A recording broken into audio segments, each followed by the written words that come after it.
And welcome back to Frost Esports, everybody. Today we have a little bit of a special stream. We actually are joined by a developer, a project lead here for the game of SNIPERPUNK. Now, it's been pretty nice to play it in the back end here, but it's the alpha, and we want to give you guys a nice rundown during a tournament style, a lot of 1v1s and a lot of stuff to go. Of course, my name is Edu. I will be the host of the day, and I'm joined by Q here, also known as Brendan. So, how you doing?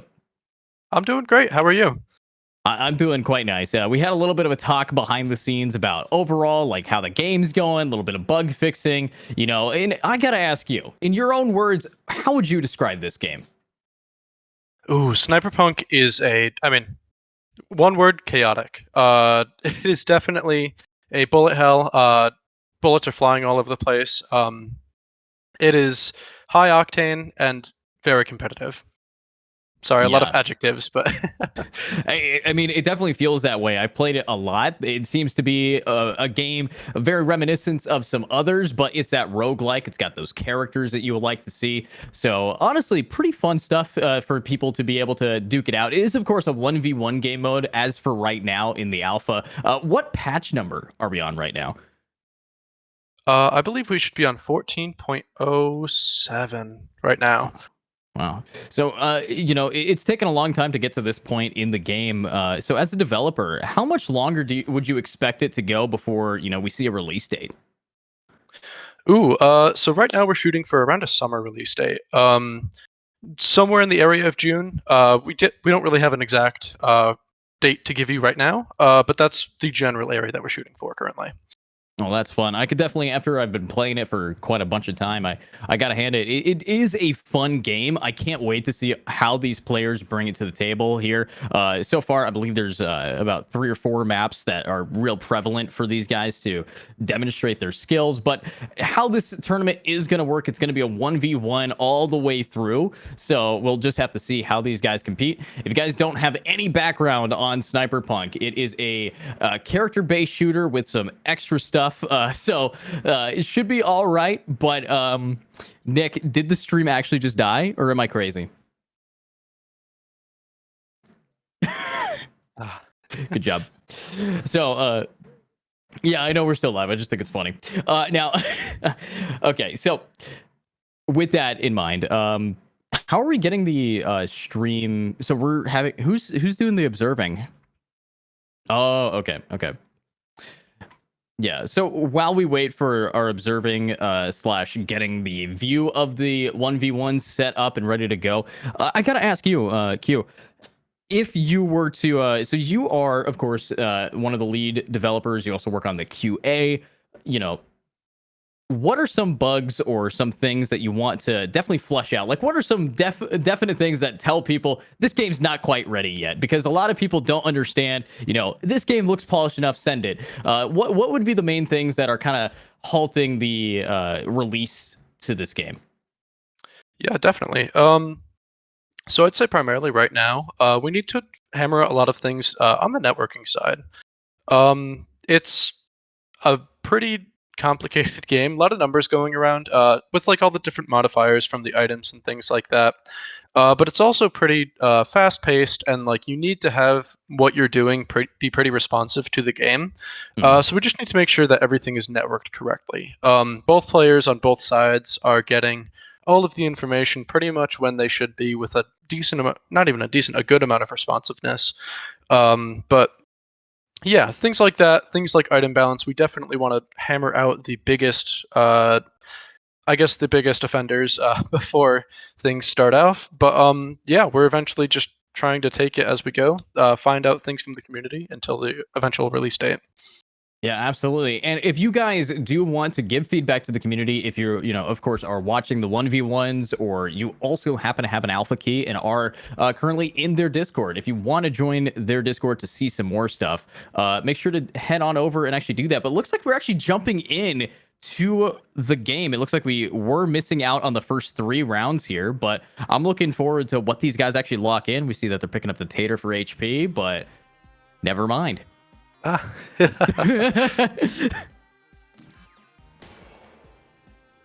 I mean, that tends to happen. I mean, Yeah, I'm kind it's of I'm surprised that they're going with private host instead of just inviting peer to peer. But that's just how I would recommend setting it up for now. But mhm. you were talking about how the server networking seemed to be a little bit of an issue. So jumping in right like that, I mean, it definitely showcases it a little bit. Mhm. Yeah, totally. It's it's a game where you can invite your game or friends directly from Steam. Obviously, if you have people on your friends list, but if not, there will eventually be matchmaking online, just so that you can find someone if you don't necessarily want to go into a Discord and find someone. But if you just find a stranger that you want to share the code with, it's right there as well as you saw. Copy Mhm. and paste it, and you're good to go. Yeah, and honestly, I gotta ask you. You're one of the devs. Give me a rundown. What are each of the characters? Because there's 4 characters. People get an option of picking, and you can, of course, pick what another person's picking. You get the Smash Bros. Effect, where you get to change your character's colors and all that. The customization's really nice. So, give me a walkthrough. Run down the player list and the character list, and talk a little bit about what these characters offer in their unique specialty. Yeah, totally. So first off, kind of the face of the game interchangeably. We have Raypunk or Eclipse. She's sort of coming from the Raypunk genre, which is very futuristic, very spacey, that kind of thing. Um, she, of course, is a bounty hunter from the future, which means that she has to be very nimble, very fast. So her dodge is going to be sort of a two-part sort of acrobatic jump and then jump that can be changed the direction of midway through it. But her first ability is also a shot that scales with all of your bullet modifiers, and it also goes through walls as well. It's on a two. There's 2 charges of it, so it's not. It has to rebuild over time. It can't just be spammed out. But it's really good for sort of chasing people down, but also kiting people as they go. Second, as you can see, we have Molotov Tommy, sort of from the Deco Punk era of things, and he works with. I mean, you can probably guess it. A Molotov. It's a big area of effect fire that just deals damage ticks over times to players. But he also has a very quick dodge with his jetpack that can be used very quickly. And while it's not the furthest range dodge, it can be just pretty much put out just like that. As well as it does do some damage on the area of impact. So if the people are too close to you, if you need to get away quickly, then there's a little bit of punishment for that as well. Next up, we have Cornelia, Steampunk. She has a really long-range dodge that can be used to sort of really quickly get across the arena. Pretty much not without range, so she's really good at closing in on opponents, but also getting away really quickly. And her ability also is that she has a pylon that can be used to both catch bullets, but also block players from walking through it. Finally, we have Evac, our cyberpunk space future bounty hunter as well, sort of the samurai style.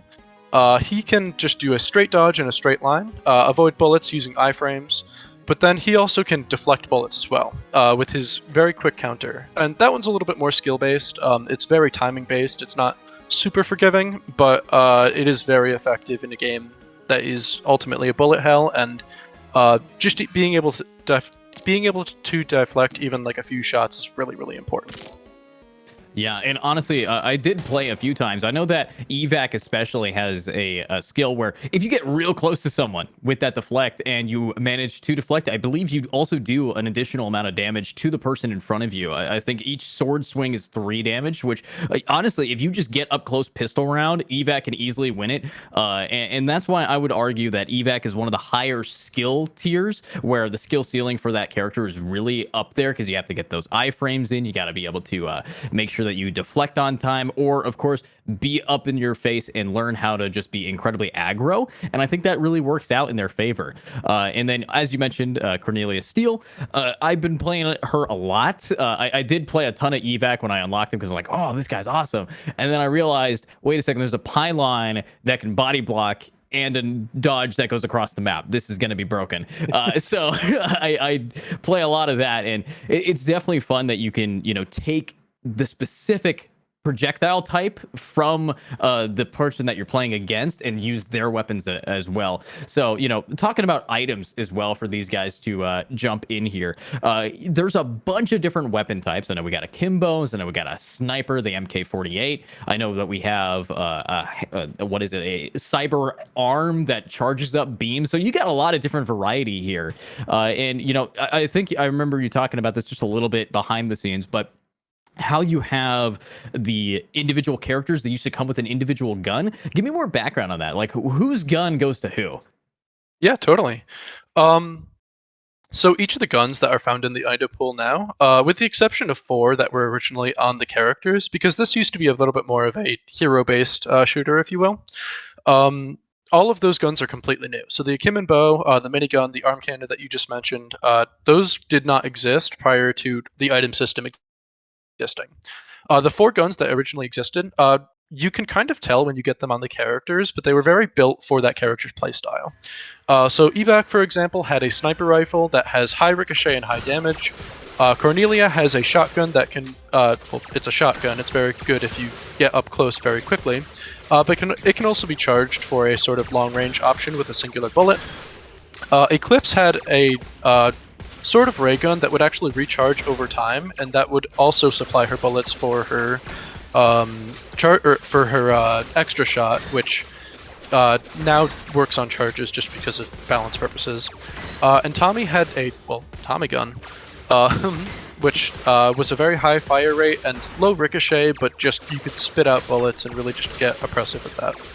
Yeah, and honestly, I love the Tommy gun. It was actually the first gun I used when I played it, and then I realized, wait a second, it's just like not as good as the minigun, especially if you get ricochet with the minigun. But talking about the guns themselves, that was a flawless pistol round here by Hyena just to get it up. And I gotta point out, pistol rounds are where you're gonna see the most skill because you just have to go for those pit damages. But looking at these guns here, what would you argue would be the best to pick from these? We see that the bow got locked in first.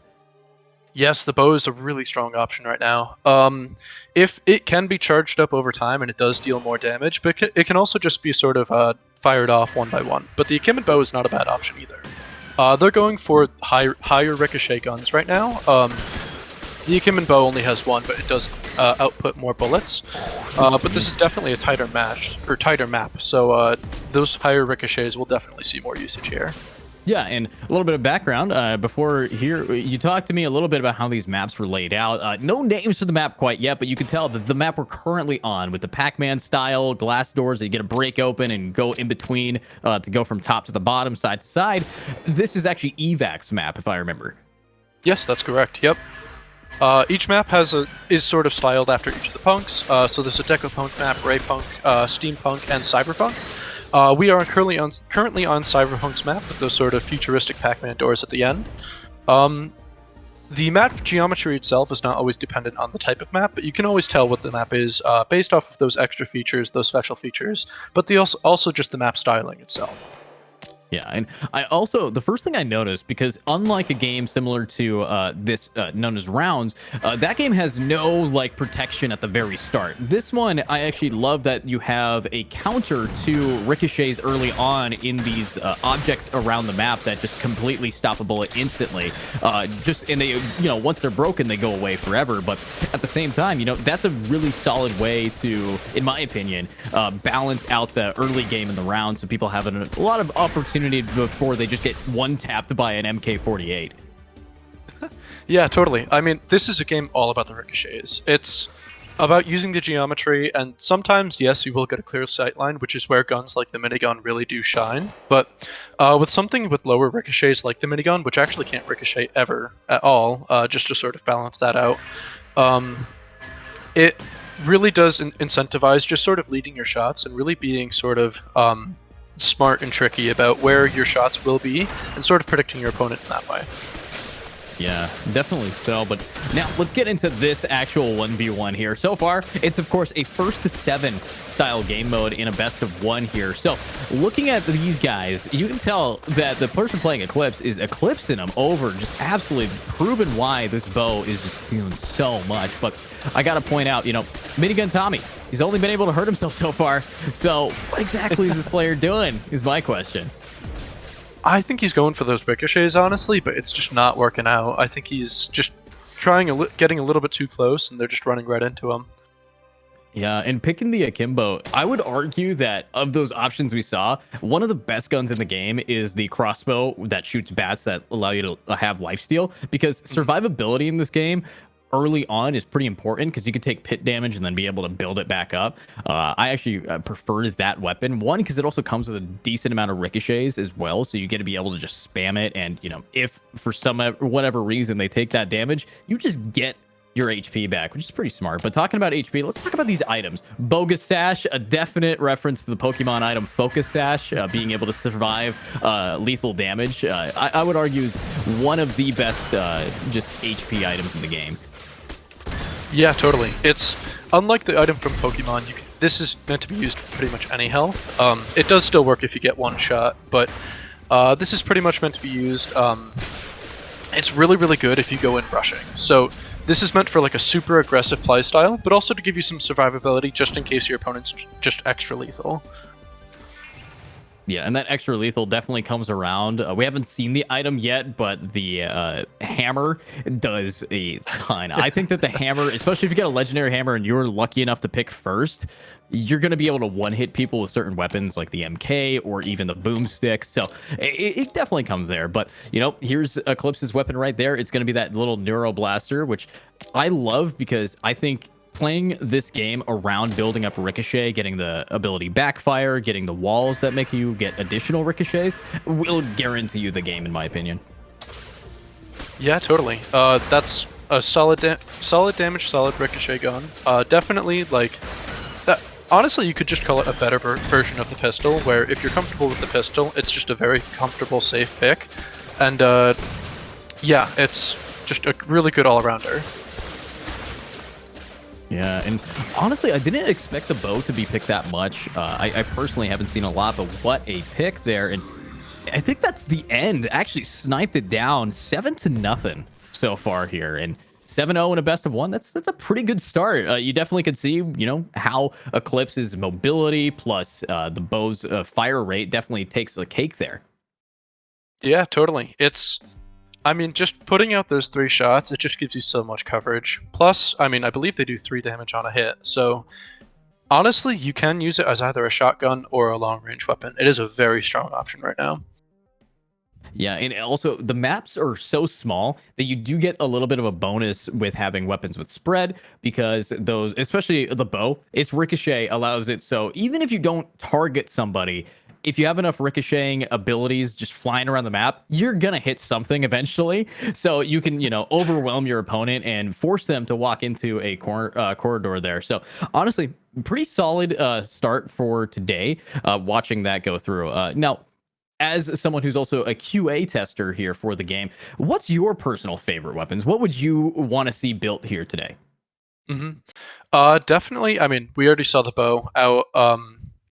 That's just fun. You can just put out shots, and even though it is only a single fire, single charge weapon, you can really just throw things down range. And like you mentioned, if you get high ricochet, that thing just flies.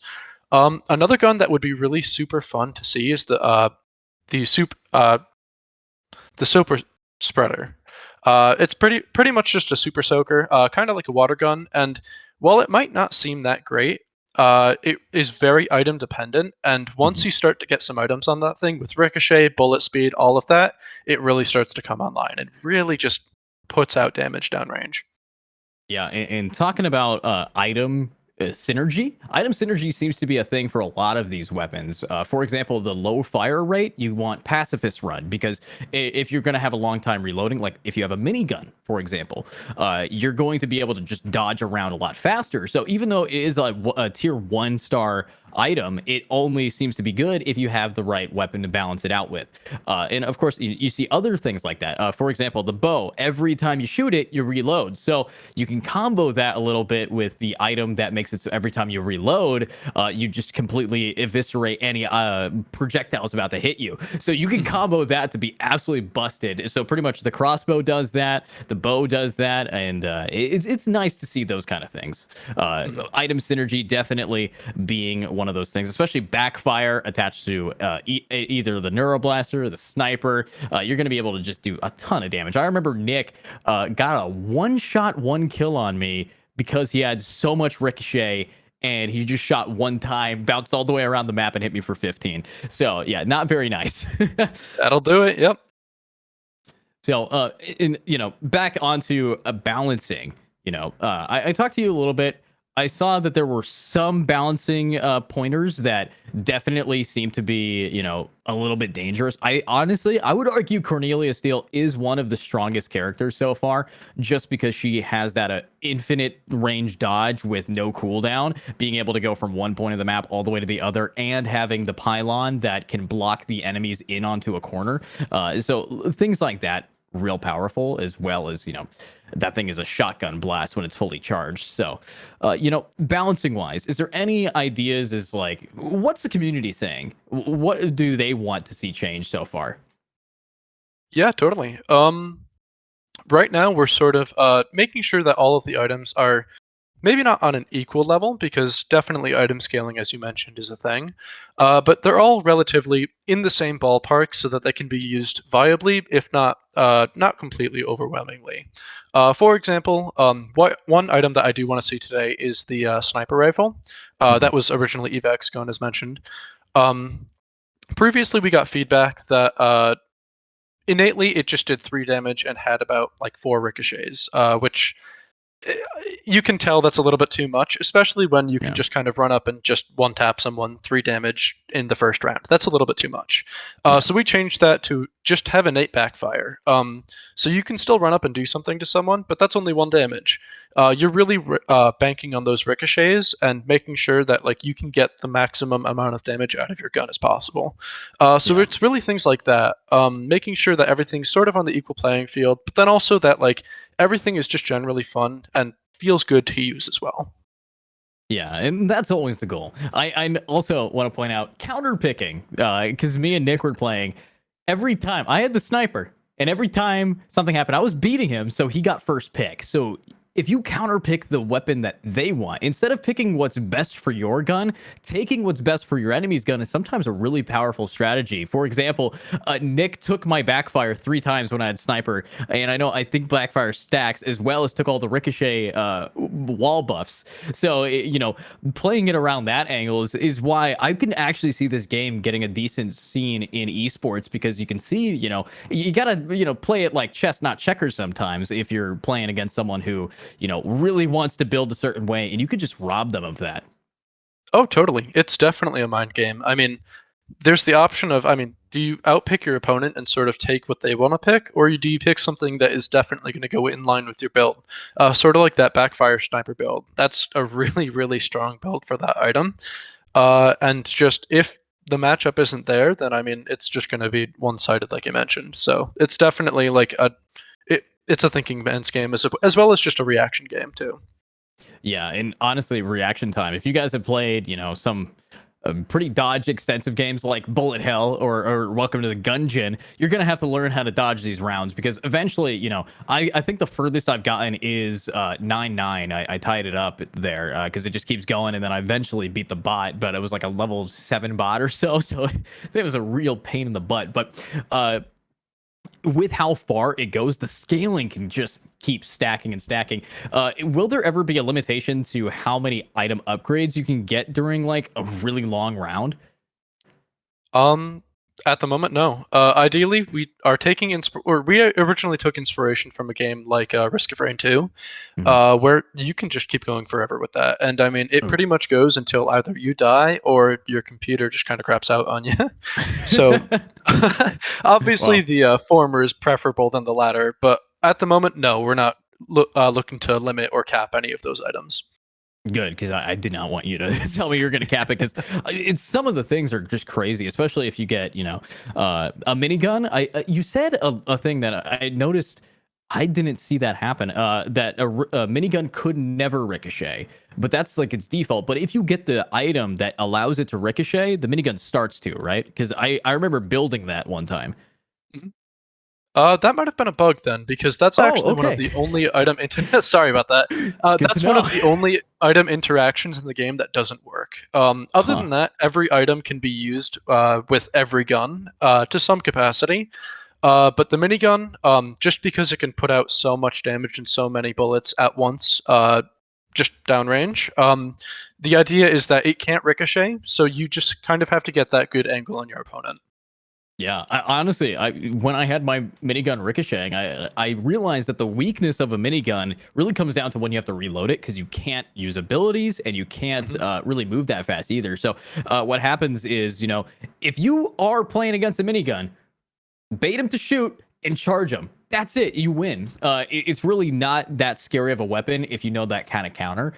So I want to see how these guys are going to be able to play around the weapons more than playing around the character. Because at the end of the day, the character doesn't really get that much buffs compared to the weapons. The weapons are what you're playing for nowadays. The character is just kind of setting the baseline, in my opinion, and how that goes. But with that being said, and us, of course, getting into the next game soon.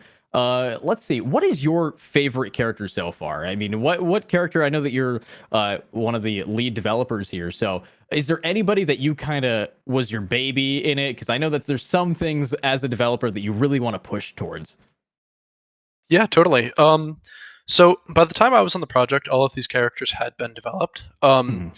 But the one that I really vibe with right now is actually Raypunk, Eclipse. Um, I'm a control player, first and foremost. In card games, in sort of any sort of game, I tend to play a little bit more defensively and just sort of take stock of my options.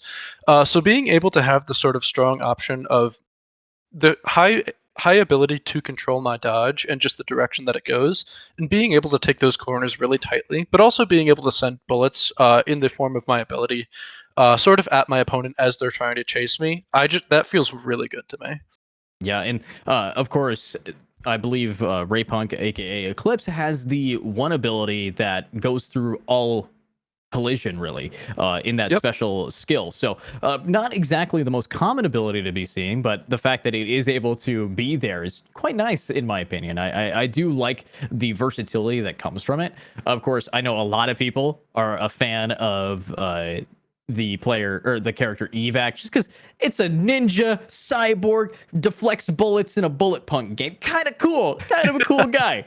But of course, it's all down to personal preference. And with there being 4 characters, are there going to be like more characters? Are they going to be DLC? Is it like, are we going to be seeing like a whole roster, kind of like an Overwatch situation where you're going to be seeing characters get added throughout the years? Or what's the plan with overall characters? Yeah, totally. So at the moment, we're sort of taking stock of like what we can accommodate on the team now that we're approaching our release, and we're really just making sure that this package is as clean as possible when we eventually release it. But we actually do have a character on the back burner that Ooh. around the time of release, if not for the 1.1, that should be ready to go. People who have been in our Discord for long enough know that this character is called Dungeon Punk, which is sort of a prism-based elemental wizard, which Ooh. is a little bit out of line with what we've seen previously with the other punks, but he's going to make a splash. It'll be pretty fun to see what he does to the meta. That definitely sounds cool. I mean, I just can't wait to see how this game progresses and seeing how that goes. But as we wait for, of course, the 1v1s to progress, we are going to send it to a short break here to make sure that we can get all the tech issues solved, but behind the scenes. But so you guys can see some really excellent gameplay in a brand new game that I know is going to pretty much shock the 1v1 genre for quite some time. So stick around, everybody. We'll be right back. The night has come, it's cold and losing my control. Your light is gone, and lonely darkness fill my soul. I wish that you could save me from my isolation. It's way too complicated. Let's stop this conversation. Let's stop this conversation. We got no relation. I have come, it's cold and losing my control. The light is gone, the lonely darkness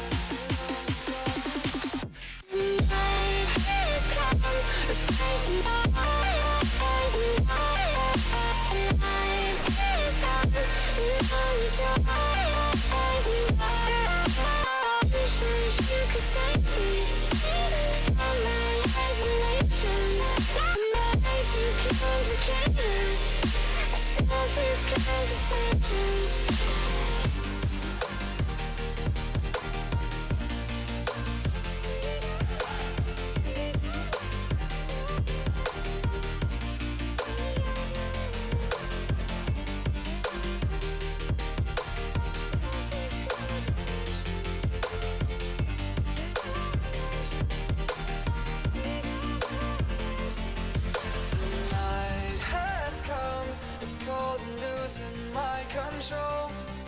Your light is gone, and lonely darkness fill my soul. I wish that you could save me from my isolation. It's way too complicated. Let's stop this conversation. Let's stop this conversation. We got no relation. No relation. We got no relation. No relation.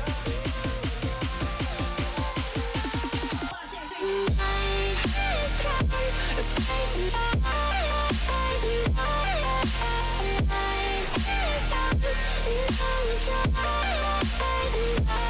And it goes like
And welcome back, everybody. Now, with tech issues aside, we're ready to talk more about the game, more about the future prospects of how this game is going to be pulled out. I know we just left it on the potential release of a new character, a dungeon punk wizard kind of guy, who, you know, shooting out fireballs and other kinds of fun stuff might be pretty neat. So now, Brendan, I got to ask you, with how we've been looking forward to today, you know, there's a lot of players, and you seem to have a history of knowing these players. Is there anyone you're kind of rooting for? I know that it's like, yeah, don't root for somebody, but sometimes we have a little bit of a caster bias. So right now, one of the matches that we just saw, Hyena, he's my roommate. He's also touted as the world's best Sniperpunk player. So, oh, I got to take that from him. Oh, please do. I never said I was rooting for him. I think it'd be funny as hell if he lost. No, Caramel. They were in one of our previous tournaments, and they were the runner-up. So they're pretty much one of the number 2 prospects to win that title right now. So I would really love to see how they play. Yeah, and I can't wait to see how these guys play. I know that first game was a 7-0 sweep and absolutely swiped it down. And, talking about some mechanics here that make the game either balanced or unbalanced, the danger level. If the round's lasting a little bit too long, you get this big old red glow around your screen. And if you don't know any better, it's going to knowledge check you pretty fast. So, does a ton of damage. One thing I would like to see with that danger would definitely be like something on screen saying, that it's beginning, because you kind of just have to pay attention or it's going to be like upon you really fast.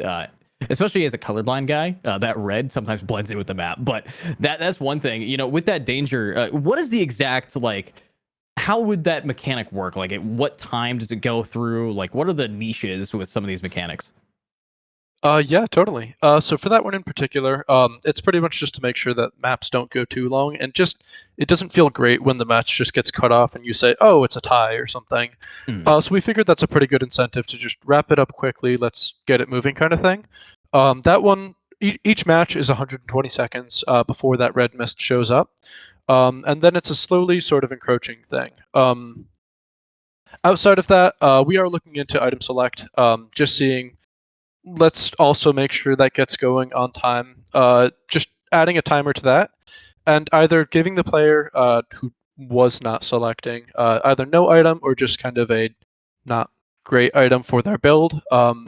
It's just systems like that that just sort of keep the game moving and keep it sort of exciting and fresh. Yeah, I know. In my head, I'm cooking up a bunch of balancing things because, my background, before I was a caster, I was a teacher. And before that, while I was in high school and my, little bit post high school in that collegiate time, I did play professional Dota 2 and Counter-Strike. So, when I think of a game and I think of balancing and I think of like all the cool things, I wish I could just like yell them out. But obviously, I think that, that danger level and that way to have the game going, really smart. I kind of wish that we saw more map hazards that were consistent with the theme of the map. I think that would be a really unique way to elevate the map selection. So like the danger on the evac map with the Pac-Man doors, the danger level being if you go into the doors you just die, or like something like that, where just little things that kind of make it seem like it. But now I believe we're on Molotov Tommy's map here. This is Punk's map. This is This sort is of alien world where the little turtle grubs, or Eugenes as we call them, live. Okay. So what is since I was looking at this, so the purpose of the turtles, because they don't body block necessarily, because you immediately move them. So what would be the argument to have this kind of like map hazard or not map hazard, but map effect with the turtles?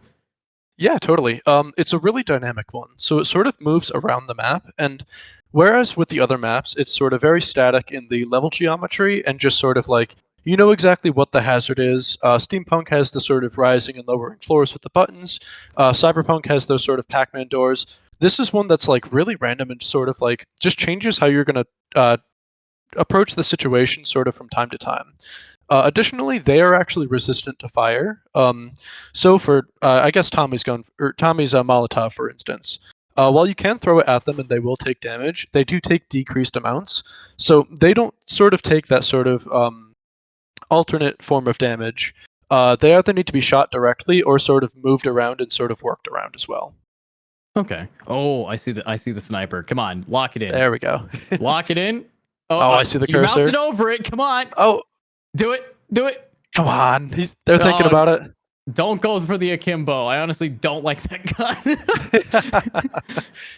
Yes! There we go. Nice. All right. So, as you guys know, the MK48, it's the gun that has pretty much the highest base ricochet and a lot of damage with backfire. So, let's see how they're going to be able to play it around. But this map particularly is not a map where ricochet is going to be that viable, in my opinion, because you of course, are going to be lacking with the ability to try to curve corners with all these turtles around. There's a bunch of staglites, but doesn't matter to this player. Absolutely linking them in. Oh, yeah. Those right angles are definitely going to help, but this is definitely one of the more open maps. So those ricochets, they're going to have to be pretty intentional with them, or just get lucky and spray and pray. Let's see. Oh, ooh, nice close dodge. Clean with it. I do like that they have the crossbow for heal, so they might be... Wait, They dodged into that shot and then finished themselves off. That's unfortunate. Yeah, I hate to see it.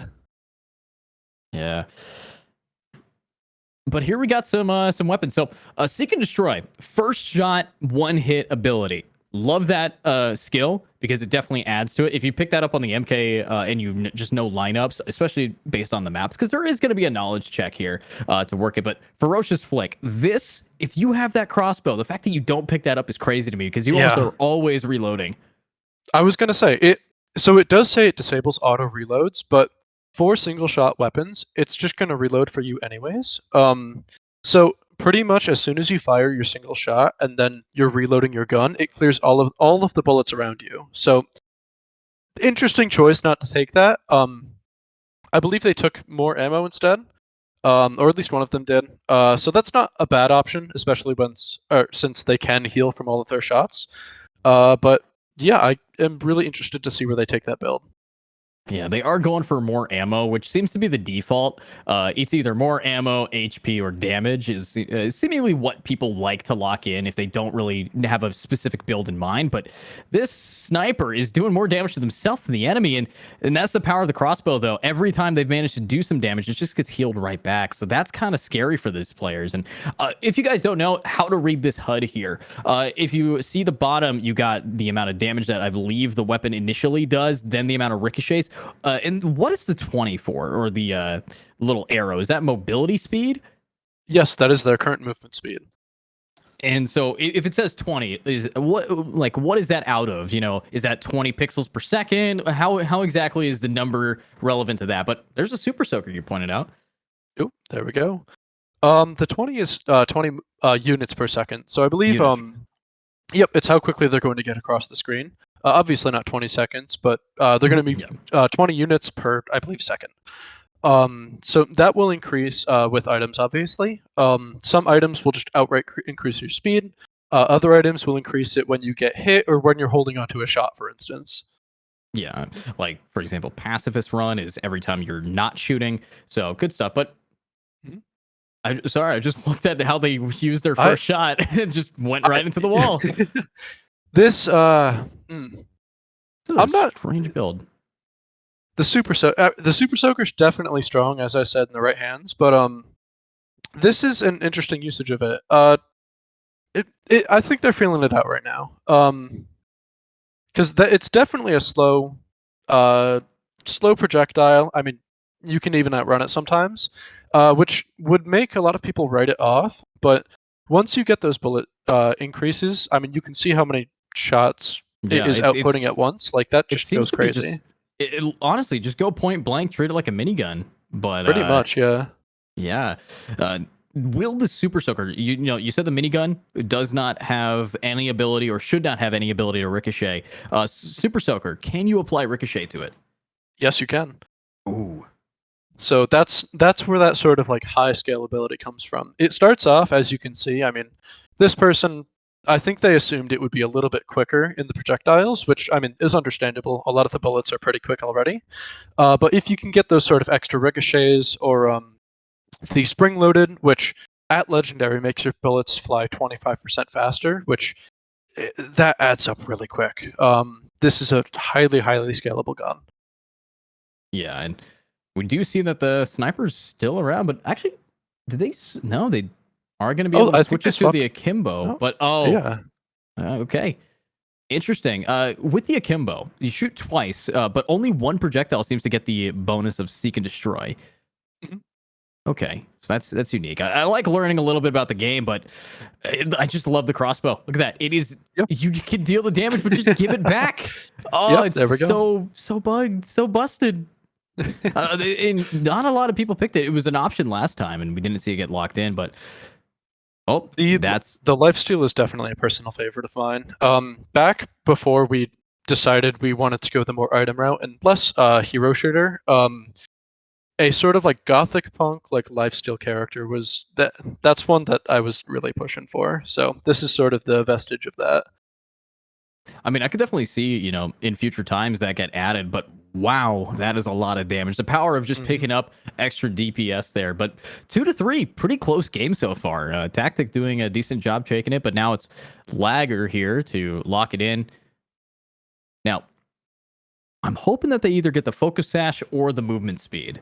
If they don't, then or bogus sash or the movement speed. If they don't, then it's going to be a little bit of a lack, because if you're picking up the Tater when the bogus sash gives the same amount of HP but a perk, it's like, come on, you gotta a little lock bit. it in.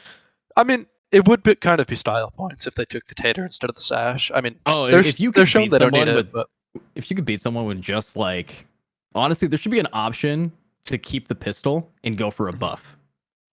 Just to see, like, I want to see like a flex mode, oh yeah, just so people have to like lock in the worst items and still manage to win. But let's see how this is going to work out. These players, I don't think are going for any specific build, more so just trying to take whatever they believe is the best item per switch up here, and not exactly building around like an actual setup. Yeah, it seems like Lagger's switching around their weapons a little bit, which, I mean, the Super Soaker didn't really work for them. They have to sort of go with what they think will work, so I guess it makes sense. But an option that would have been really interesting to see that would have been sort of item independent is the Spirit Phone. Because this is a mirror matchup between Eclipse or Raypunk, but that actually grants iframes on their dodge, which all dodges do not have iframes, only Cyberpunk's innately does. So that would have sort of been a good sort of rushdown tactic, I guess, if they want to use the Akimbo and sort of get that sort of high fire rate and high damage downrange. Yeah, and the Akimbo, the fact that it does have, shoots two at the same time, it's one of the better options if a shotgun isn't available, because it still has the ricochet. But honestly, I need to see how these guys are going to be able to actually hit each other, because it seems like they're playing a lot around ricochets and then meeting in the middle to dish out the damage. And when you're facing against a crossbow, you're just going to get pitted down, and that's what we're seeing here. So Lagger, I think, is in a little bit of an issue.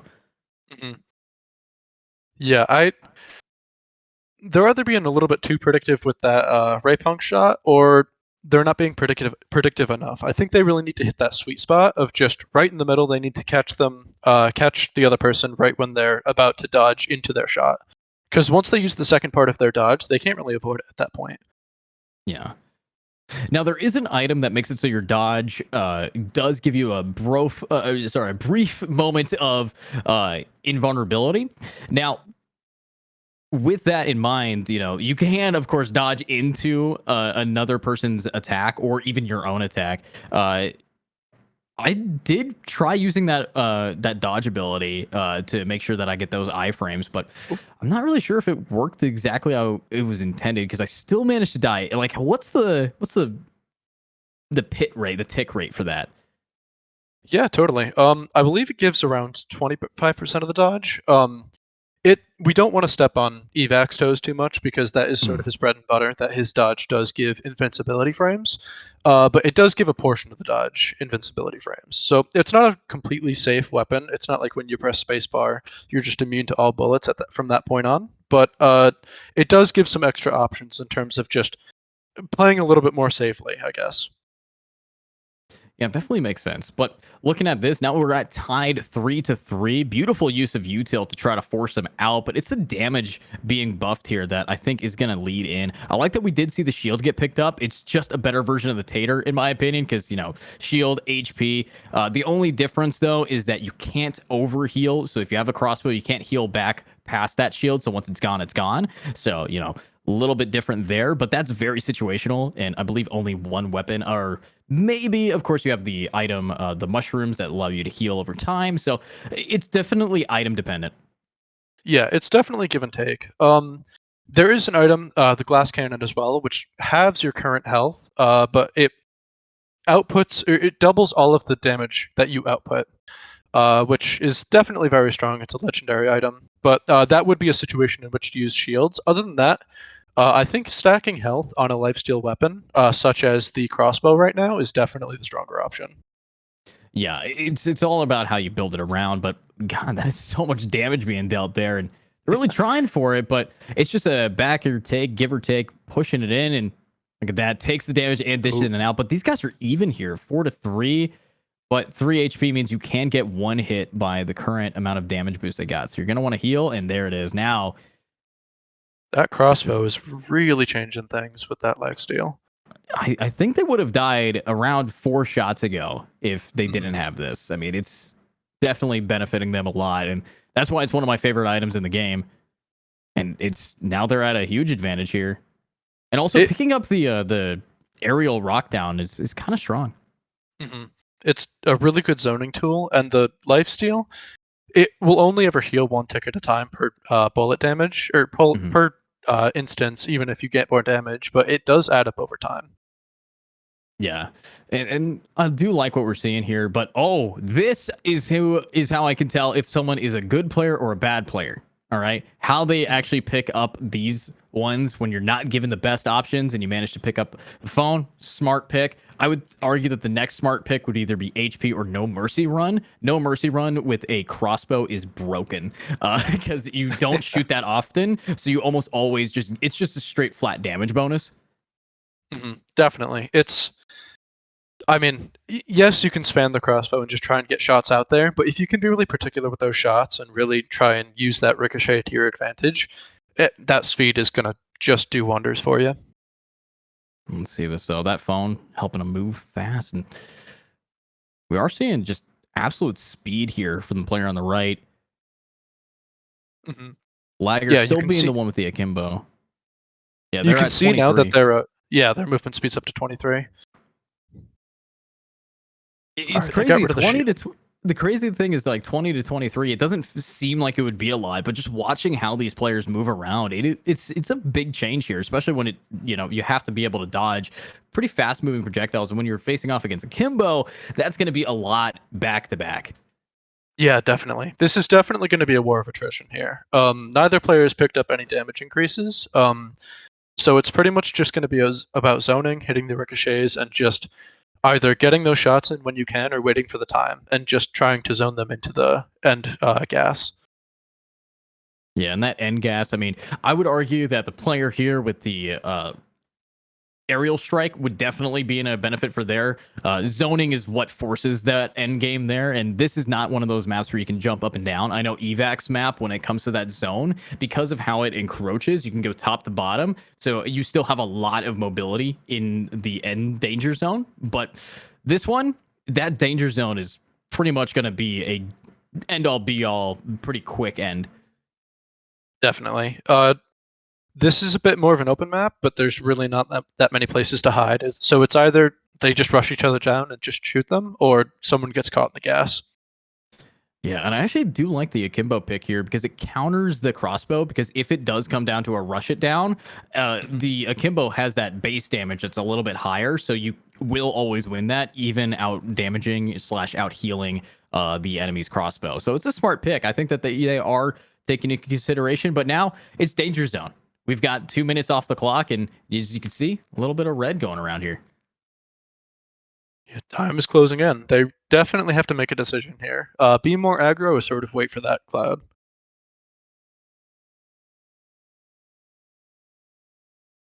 There we go. That kind of zoning, exactly what you need to do. But HP-wise, they're getting taken down. They can manage to tank maybe 1 more pelt, but it's going to be risky as it gets closer and closer. So how long does the danger take to get to the center? How much more time does the round last, guaranteed? I believe they have approximately around 15 seconds. So they really need to sort of make sure that they're getting their shots in, because at the end of the day, whoever's left with less HP right now is just gonna they're gonna die sooner. That's just how the cookie crumbles. So the crossbow, it seems like, oh, never mind. I was going to say they're in a good position. It seems like they're tied now. Never mind. Yeah, That's crossbow crazy. needs to make sure they can get that extra little HP. Akimbo, it's just about avoiding. Yeah, and that's the thing, though. I'm surprised that the player with the akimbo did not use their secondary skill. You have the ability to shoot through walls, and we didn't see them get used at all. But there's backfire. I better see them pick it up, because backfire is it's one of the strongest abilities, because it's all about ricochet, as you said earlier. Yeah. Also, for the crossbow player, here's that chance to pick up the ferocious flick as well. Yeah, let's see if they're gonna be able to lock it in. Technically winning, and yep, they are gonna There we grab go. it. So smart picks. That is Seeing players really be able to gonna pick help. up off of it, it's nice. And one thing I will say, this map, the meteorite, the rounder ones, they look like the tater, and I always am like confused. Like, is that the same sprite? But but maybe I'm just tripping. I mean, what are meteorites if not just big potatoes made out of rock, right? Oh, absolutely. Dang, I wish that with that aerial attack that they have, that they would be able to aim it a little bit better. Because at the same time, if you're hitting like that, it's not going to actually connect too well. So you want to try to get as much space as possible, not try to hit the map zones. Definitely, it's about the mind game too. Because I mean, if they recognize that they're going to take damage from that, they're going to try and avoid it. So you can sort of predict based off of that. But I'm seeing that. Ooh. That's a That decision to get the extra ammo is sort of biting the crossbow player in the butt because it's taking longer for them to reload. Yeah. I mean, they can do it mid-clip, but it's sort of that extra step that they have to make sure they're taking. Yeah, but since they gave that win, they did get first pick here, so they will be able to grab a backfire. And backfire plus the crossbow, I know that it has a decent base ricochet, so hopefully they are going to be able to do it. But this is a real amalgamation of random mods here. Not exactly a full build that you would expect from a lot of these players so far, but obviously I think that we're seeing a lot of counter picks early on. So yeah, also 2 people just redeemed posture check, so I got to sit up. Yeah, we're definitely seeing these builds maybe not come together, but they're definitely becoming a little bit more fleshed out with just defensive options and everything. So, yep, you can see someone just hit for 5 damage with that backfire. So crossbow's got to be a little bit more careful. Yeah, just a little bit, but ooh, they're doing some real damage there, being able to pick it up. But the sad part is about the crossbow that I think should be a little different. It's the damage that you can do, or the amount that you can heal based on the damage you deal. It's only 1 lifesteal per hit. If it's scaled to of course, the damage that you deal, it would be a lot more powerful, maybe even broken. But yeah, I kind of wish that it was that, just because I'm a real big fan. But what is that? Both There clicks? we go. Wow. Lagger really just turned this game around just by locking in a different weapon. Ooh, Tactical's got a little bit of catching up to do. Ooh, they have the option to do so, though. Real quick question. If you have the Deadly Queen, the bombs, with that explosion, does that allow you to get healed with an AoE now? Or does the explosive damage do its own thing? As it functions right now, the explosive should be its own thing. However, if you hit them directly, that counts as the bullet ending, so it will do extra explosion damage. Okay. So yeah, I recognize that. Yeah, you see, it does a direct hit of 3 plus 1 for the explosive. Okay. That's going to be an important weapon here, I think, if used correctly. It's not all of the shots are hitting directly, but if they can just even get next to them now, that's going to do that little bit of extra damage that Tactical seems to be needing right now. And that is a lot of damage being dealt. The fact that they do have backfires, we are seeing them now hitting for 3s instead of just 1s, which I think has leveled the playing field quite a bit. But at the same time, movement speed's still on their side. It's just these akimbos. If you are going to be risking it, it's going to one-hit you because you only have 9 HP, and that pretty much takes you down instantly. Yeah, totally. Tactical is staying healthy too with that crossbow. There we go. Pretty smart plays here from both sides. As we know, with overtime, if you guys want to know, if it does get to 6-6, you have to win by 2 instead of first to 7. So you have to go 6-8. Unfortunately, you cannot just win by 1. I think that's how it's been for me for quite a few rounds. Yep, that's correct. Right now, we are still technically at match point. If Lagger gets 7, then they will win the match here. But if Tactical manages to tie it back up, then we will sort of be in that sort of tennis deuce situation where they will have to win by 2. Definitely makes sense. Now, I kind of wish, if you are going to be rocking that akimbo, get aggressive. You already Oh, do yeah. more damage. So, them playing it back, facing off against pretty much a sniper rifle, being that crossbow, you're going to be giving a little bit of a big advantage here over to the other team here. You will take a bit of damage. I mean, the lifesteal will be strong, but they're also not dipping into their life pool just yet. So this might be the safest time for them to just rush them down and just not let them take advantage of that lifesteal right now. Yeah, the one map that I remember to be the biggest pain, though, has to be the map with the spawnable orbs that have perks to them. Decapunk, yeah. Yeah, with that one, if you have explosive rounds, congratulations, you are going to hurt yourself every time you're in middle. It's like kind of annoying. So it's like you got to play around the map as well. Totally. Yeah.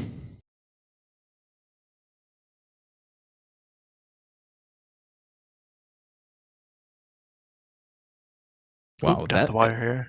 Down the wire, 1 HP versus 3, but somehow still. Ooh, there right it is. around the corner.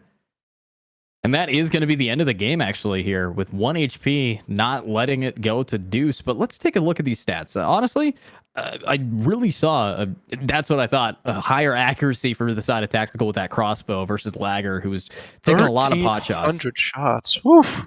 I don't even... So they must have clicked 700 or 650-ish times, because I think each shot counts per projectile, right? Or does it count actual clicks? No, that's correct, yeah. Okay. But, that that is a lot of shots. Yeah, that's my clicker fingers. I gotta crack my fingers now. But of course, that is going to be another one of those games down. Now, I think that what we are seeing is a little bit closer. The weapon choice definitely came into line there to prove why these guys had to hit their shots, be able to lock it down. And it's nice to just talk about strategy, because this game has a lot of it.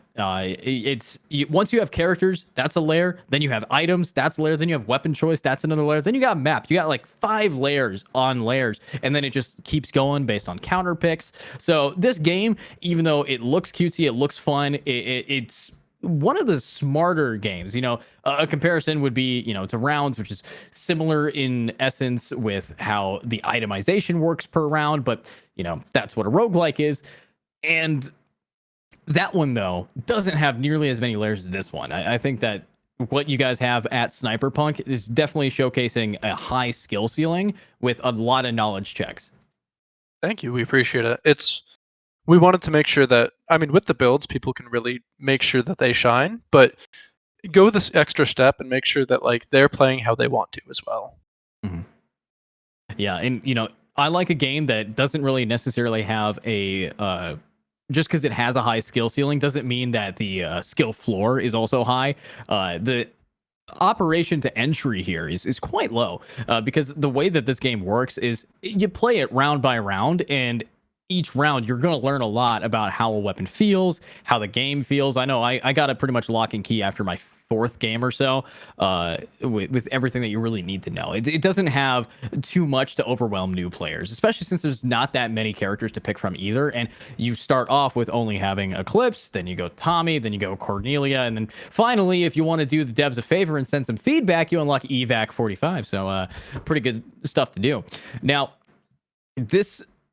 I got to ask my producer, Nick, how many teams do we got going on? I know that we've seen some games going on in the background. How much more games do we see here of SNIPERPUNK before we finalize it? Got any idea for me? So we got round 3, semis, then finals, and it's all best of 1. Okay. So that's where we're at right now. So we're going into quarterfinals. And finals is best of 3.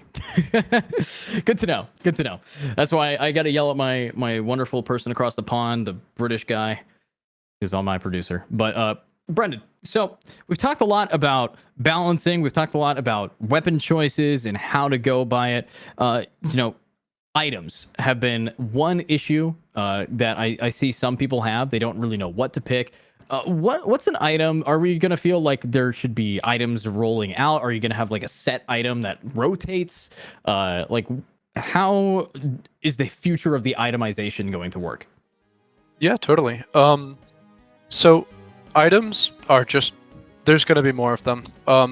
We're planning on releasing 40 more items by the time the game launches, but there will be a sort of codex of all is what we're calling it, where you can see all of the items that you've selected, just to sort of build out that roster of your knowledge and just be able to backtrack and just reference them and sort of theory craft in your mind, and then sort of go into those custom lobbies and then pick those items. Yeah, I'm crazy, but while you were talking about the items, I saw a little bit of a bug there with the Cornelia just kind of floating behind the scenes. But little things like that tend to happen. But obviously, there's a lot that will polish this game up, and already the sound design is really clean. The characters are beautifully animated, in my opinion. They have a decent sprite from effect up top. And of course, if you guys don't know, you can also customize the characters as well. So you get to choose your favorite colors if you like. I know Evac has a clean blue and silverish skin that just makes him look like the cyberpunk guy that you'd really expect. And with that, a little bit of customization, you got to bring some flair to it. So as you can see, Cornelia Steele, I cannot wait to work with this person to see how they actually play it, because I think Cornelia, as I've said many times, is the strongest character in this game if you know how to really just exploit the perks that she brings to the table. Yeah, totally. They just look good. I like them.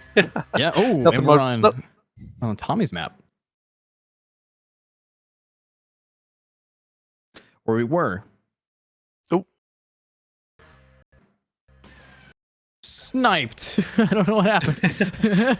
There we go. All right. Perfect. Now, the fun part about this map, particularly with Cornelia, is that if you hit one of these orbs, it will keep the effect of them in there. So if you hit like the multi-shot, you will get 3 bursts immediately into your pylon, which I find to be quite strong, and completely just take control of mid, and you're going to be pretty happy. So you got, if you guys don't know, I think I can get this right. Correct me if I'm wrong, Brendan. But you got a bomb, which if you shoot it, your projectile disappears, and a bomb goes in a straight line from it. Then you got a scatter, which just turns your shot into 3 shots of the same caliber. And then, of course, you have a time shot, which makes it so it slows it down, but increases its ricochet. And then you also have a just very fast shot, as well as a final one, which I think is just a size increaser. So it increases the hitbox. You got him. A+? Hell yeah. I did it. Something fun, too, is that these modifiers from the bubbles can actually stack with each other as well. Yeah. My favorite one I've seen is all 3. Speed. It just... Oh, yeah. Instant. Yeah. They can just keep stacking, and certain ones, such as the time shot or the slowdown, will add ricochets as well, so you can just keep piling them up, and it's just you just can't go in the middle. It's just death. Yeah, and that's why how this Cornelia is playing is actually exactly what you want to do, because now you've locked it so if these players don't get the timing right, they're not going to be able to cross properly, or it is a shotgun burst of speed all over the place to really lock you down. And case in point, you walk across, you're just going to take an extra bit of damage. The zoning that Cornelia Steele has definitely steals the show, in my opinion. And again, look at that damage. Being able to just read it. People, you're you have to focus on not only the player's icon, but you also have to focus on how that rotation is going to see if you can cross past the pylon, which is just nuts. Definitely. She adds definitely another layer of complexity by just being able to add that sort of terrain like pylon. Yeah, and I also know with Cornelia's pylon, if a crossbow shoots it, it will give you the lifesteal if you can hit someone with their own crossbow. Yeah, that's correct. Once it hits the pylon, it is Cornelia's bullet, so definitely be careful about shooting downrange once that is on the field. Now, I gotta ask, with the pylon, because there's a lot of nuance to this, if someone shoots it with a bullet that they have amplified its damage, does Cornelia get the damage amp from their item buffing it? Yes, they do. Yes, she does. Okay. So it's definitely a piece of just a piece of terrain that players should definitely be wary of. It is really good for locking down that part of the map. Yeah, and I just can't wait to see how this Cornelia plays it out. Of course, if you ever want to get aggro, you could just go across the map with her dodge, which is kind of crazy to me, but let's see if that's actually going to be into play. You got a shotgun, so you want to try to cut the distance, especially since it has no ricochet, so you're kind of just going to want to just go for it. Yeah, definitely. The sort of trade-off there is that she has to make sure that she hits her shots. I know it's a shotgun, but if it's a little bit too quick for your reaction time or anything like that, then the other player can definitely capitalize. And with the crossbow, no less, that lifesteal is really going to matter a lot in these sort of early stages of the match. So I gotta ask, what happens if you hit a fast ball into a slow ball? Does it just does it slow down a certain amount, or does it slow down to the max slow that the time one does? I know it increases the amount of ricochets, but or does it balance out halfway? It does balance out a little bit halfway. It will be slightly favoring the first one that you got. So if you get fast into slow, it still will be a little bit faster than normal. Oof. Good ricochet there. But it'll balance out around the same. It'll just be more lethal with a little bit more damage, but also many more ricochets. Definitely makes sense to me, but looking at this, now we're actually going to be seeing the first legendary item that gets locked in here. This one increases the damage by 1, ricochet by 1. So honestly, I think the best item in the game, to be honest, because it's just so consistent with everything you really need. Mm-hmm. Especially with a low ammo count gun like crossbow, because it also does decrease reload time by 25% as well. Yeah, but with the crossbow, it doesn't really matter too much, in my opinion, because you're going to be taking your time taking these shots anyways, or at least you should. Yep, of course. I mean, if they were to stack that with Ferocious Flick, then that's going to deal some damage. Item synergy, definitely a big thing here. I would just feel like making a guide on Steam before the game even comes out. Oh, this is quite nice, but again, this Cornelia, even though taking a lot of damage, is playing it smart, but at the same time, you're going to have to get a little bit more aggressive, or you are just going to get knocked down. Mm-hmm. Yeah, with the shotgun, she does have that option of doing the charge shot, which we can see with that sort of singular bullet that comes out sometimes instead of the regular spread shot. But definitely, she's getting just chipped down by that crossbow, and for the shots that the crossbow does hit, they are getting the extra health from them as well. So it's not really working to just be a little bit too passive here. Yeah, I mean, you're giving it up space-wise to someone who can shoot around corners a lot easier thanks to that buff that they got last round. So it is going to be a little risky if you're not going to take that aggression. Because here's the thing. If you get up in their faces, you're not going to have to worry too much about the ricochet because, you're up in their face. The bullets are not going to be able to, travel all the way around. And at that point, if you're so close to them, they actually might be able to get hit by themselves. So you got to just play for the character, play for the weapon. And if you're going to pick a shotgun, run it down. Do the damage. But 10 seconds until the zone is going to close in on these guys. See if they're going to be able to hold their own. They did get that one big shot with the charge shot, so it is a little bit more equal now. Ooh! But, oh! Clean! Good ricochet. Yeah, the shotgun, on its regular shot, without the charge, does not have any ricochet. So it's interesting to see that strategy of just trying to bank those shots. I mean, I've used it. It's viable. It does work, but against a gun like the crossbow with low health pools like this, it's an interesting decision. Very interesting. But I'm looking at this. We just saw a lot of damage being picked up here, so that crossbow is going to hurt. And on the counter, you're seeing a shotgun now picking up the explosive rounds, which could be good because you are going to have a much bigger AoE to try to dish out the damage. But if you get too close to those orbs in the middle and try to shoot them, you're taking a lot of damage, especially since that spread's going to hit you. But now we're seeing this Cornelia really start reeling it in and trying to be the aggro player that you kind of have to be. Oh yeah, these were both great edit selections by both players. I mean, the high damage, you can't go wrong with that, but the increased pellets, especially since they don't ricochet, you're just going to get guaranteed explosions when that shot is done. So that goes around corners, that goes around terrain. Both solid options. Bogus Sash with 3 or Tater with 7. Definitely, I would go with the Bogus Sash as well because it gives you that extra perk, but life getting it taken there, pretty solid. It's kind of what you need, especially with how much damage is the base damage here for this Eclipse here. Definitely. It might have been better to pick this Bogus Sash. It was a good decision to deny the Cornelia that because it allows her to just play a little bit too safe when rushing in. She can just run in, unload all her shots, and then, I mean, if she hits 0 HP, no, she doesn't. So, I think it was a good decision to sort of deny her that. Yeah, you know, sometimes denying items, very smart place to go. But this Cornelia, I mean, it's just the zoning that you can do. It's so powerful, and with this just explosive shotgun, hopefully they can keep that going. And look at that, it don't even have to be close to do the damage. Obviously, it only does 1, but, you know, it adds up over time. Yeah, definitely. Case in point, just I don't think we've seen a direct hit yet. We've seen more damage taken than dished out from the side here. And that should be it. If they can just find that final pick, 1 HP versus nothing, and shotgun, definitely risky. Yeah, we mentioned these sort of chipping it down before, and the crossbow can come back from this, but they have to start hitting those shots, or else, I mean, the main gimmick of it just doesn't really mean anything.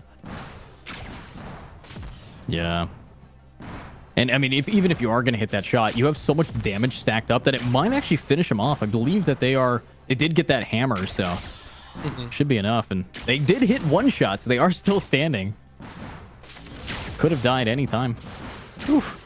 They are making good use of that dodge. It's it can go around corners really nicely, which they are definitely taking advantage of to avoid that Cornelia when she does go in for that close range, but they're hanging on by a thread. It's really, it's all they can do. I mean, looking at the danger clock now going there, Cornelia has 100% lockdown of mid, so you're not going to be able to win that no matter what. So that is going to be pretty tough. Now 0 to 5, and you can really just see if you do build for zoning, Cornelia plus the ability to lock people down should be able to take it. Honestly, I think at this point, Ricochet. Yep. That's going to be scary.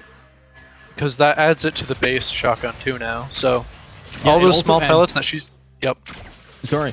I've also noticed that if you add Ricochet, the pylon gains an additional Ricochet as well. So it makes it so even the weapons that this person's shooting out with a crossbow are going to be able to bounce around as well.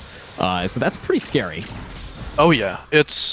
I mean, that was just a fantastic choice by Cornelia. It adds it to that base damage, but then, like you said, it also adds it to the pylon. That's just... we saw how fast that went. That was just lethal. Yeah, it's pretty crazy. Carmen here taking the cake, but maybe we can see the damage being stacked up again with that. But no, going for more Ricochet. It's a smart pick because then you can play a little bit more passive against that shotgun. You don't want to risk getting too close. Now, I got to ask you, what happens if they get 2 explosives? Explosion gets bigger. It gets bigger. Okay. Yep. Because it's very rare to see 2 of those legendary options be available at the same time. Yeah, definitely. We definitely wanted to make sure that if you're committing to that sort of item path, then we wanted it to feel good. So, I mean, who doesn't like a big explosion, right? Oh, absolutely. Now, one thing I do feel like is a little lacking is the items that you can get from the item shop that also give you additional use. Right now, the 2 main ones that people lock in are the ones that actually give them the ability to heal. But outside of that, the axe not very picked up often, nor the... I guess the only one that I really like to use is the C4. That just gives you that cross-map wall of explosion. I think that one definitely adds its own layer. Yeah, definitely. Yeah, we're going to take another look at those, but one to keep an eye out for are these slimes. You can put those down in any direction, and they will sneak towards the other player and deal a point of damage, but they're also really, really good for soaking bullets. Any sort of single shotgun, like the sniper rifle, if you're skilled enough to use it, I mean, you can just put bullets down as soon as they even get near you. So they each definitely have their own use cases like that, but we are going to keep looking at how we balance those as well. Yeah. But looking at how this was balanced, 4% accuracy versus 4% accuracy. But if you're going to bring a shotgun to a fight, you're going to be able to just take the jaw off those guys. So clean with that. Welcome back to the cameras. I know I like the lounge too, but it doesn't really work that well. But sorry, trying to crack my back. oh yeah, it's fine. But no, that was a really close game. You can definitely see how Cornelia played that. It's why I kind of point out she can get aggressive when she needs to be aggressive, and she completely took control of the middle area just by using that pylon, constantly putting it down there. It's what you want to be doing, and you just play time. So good try. Good try from that. But now that's the quarterfinals. And I do actually have the bracket now. So what we saw these guys be able to push it in. And now we're going to be moving on to the semifinals. We have to see who ends here. Hyena, your roommate, is currently battling MoistFlubber. What a name. To try to get into the semis right now. I also like Robin Williams, so I guess it's a great name. But Good movie. Good movie. Wasn't there a sequel that wasn't with Robin Williams? I don't hope know, but not. I don't know. They always managed to. It was the 90s, okay? They had a sequel like Son of the Mask. Yeah. We don't talk about that, but yeah. But of course, while we wait for those quarterfinal games to end, we are going to be jumping into a little bit of a break, so we can have a bunch more stuff to talk about. And of course, if you guys have any questions for the devs, this is a good time to ask it. If you're in their Discord, hit up their Discord. If you're not in the Discord, make sure to check out the chats in Frost here. I believe we do have a link to SNIPERPUNK's Steam page and some other stuff. So we'll see you guys in just a little bit. If you have any questions, put them down below. Thanks for being here. The night has come, it's cold and losing my control. Your light is gone, and lonely darkness fill my soul. I wish that you could save me from my isolation. It's way too complicated. Let's stop this conversation. Let's stop this conversation. We got no relation. I have come, it's cold and losing my control. The light is gone, the night has come, it's crazy. The night is gone, I wish you could save me from my isolation. My ways too complicated. I stop these conversations.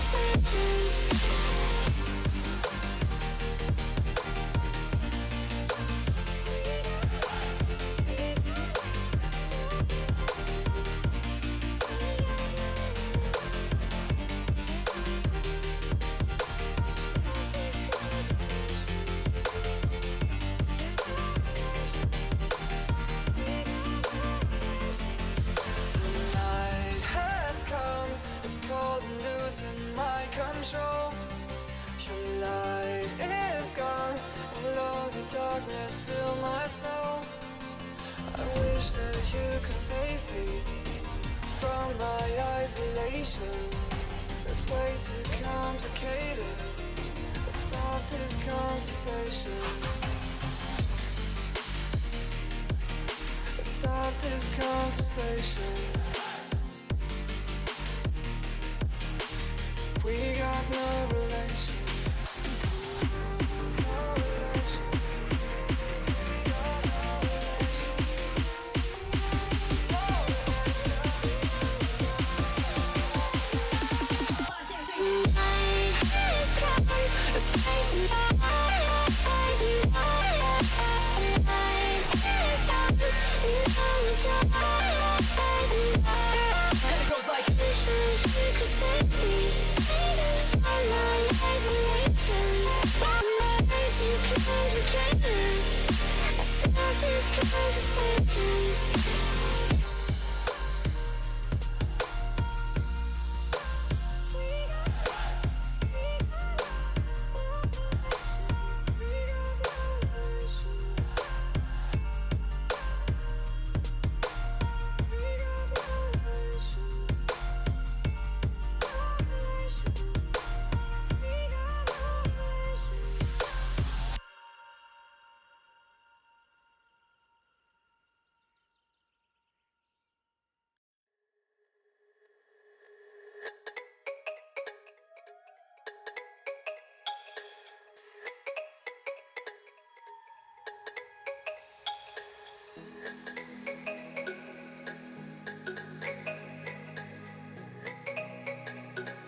Yeah, what the hell?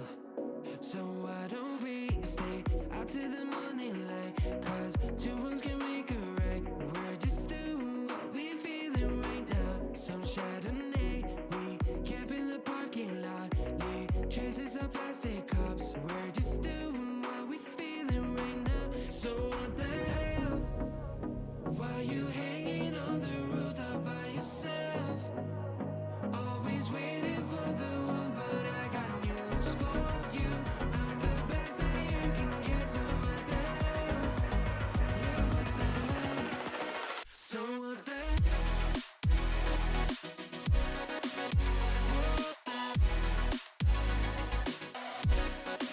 So what the hell? What are you waiting for now? And what the hell? You're pretending that you like somebody else. Like you got boys waiting in line to take you home. But tell the truth, you'll spend the night alone. Let's be alone. So why don't we stay out to the morning light? Cause two wrongs can make a right. We're just doing what we feeling right now. So what the hell? Why you hanging on the rooftop by yourself?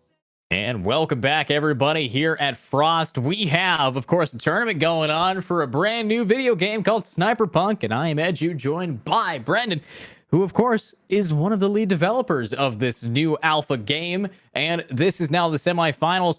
Now, we saw a little bit of an upset in the quarterfinals there. You want to walk us through what happened there, Brendan? I know your roommate slammed his desk pretty hard. So, Hyena, who has been known colloquially as the best Sniperpunk player, was dethroned by his good friend MoistFlubber, who has only recently picked up the game within the past 2 days or so. Not to speak to Hyena's scale, he legitimately is a very good player, but it is official. The title of best Sniperpunk player is officially on the line.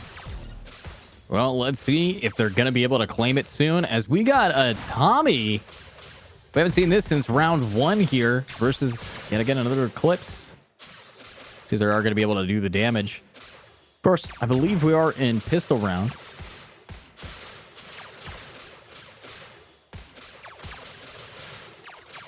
All right, so we got BB2 left side on the Tommy, and then we have, of course, MoistFlubber on the right here. So Tommy, BB2. Let's see if we can see that damage being dished out, but unfortunately only taken. Hasn't connected a single shot yet. I'm going to be very interested to see the person who was able to dethrone the champion and how they play.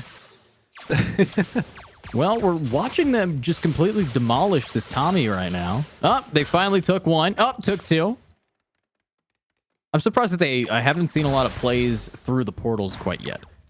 You know, this is a map where you're going to be able to do a lot of damage if you can just find that opportunity. I did notice if you shoot to the right, it goes out through the left. Yes. Very reminiscent of the Pac-Man doors, where you can enter through the right, go out through the left, top and bottom, all that good jazz.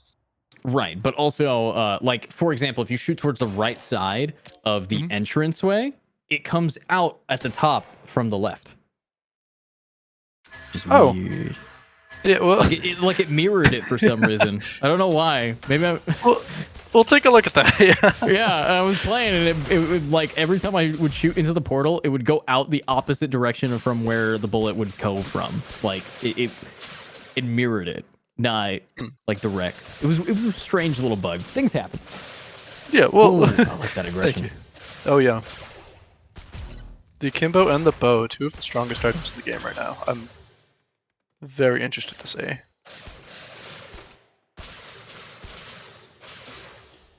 So is the bow supposed to shoot? So how do you shoot 3? So originally, like an actual bow and arrow, it did shoot 1 shot, but that was not really great because the damage was low and the fire rate was low, along with a 1-shot magazine.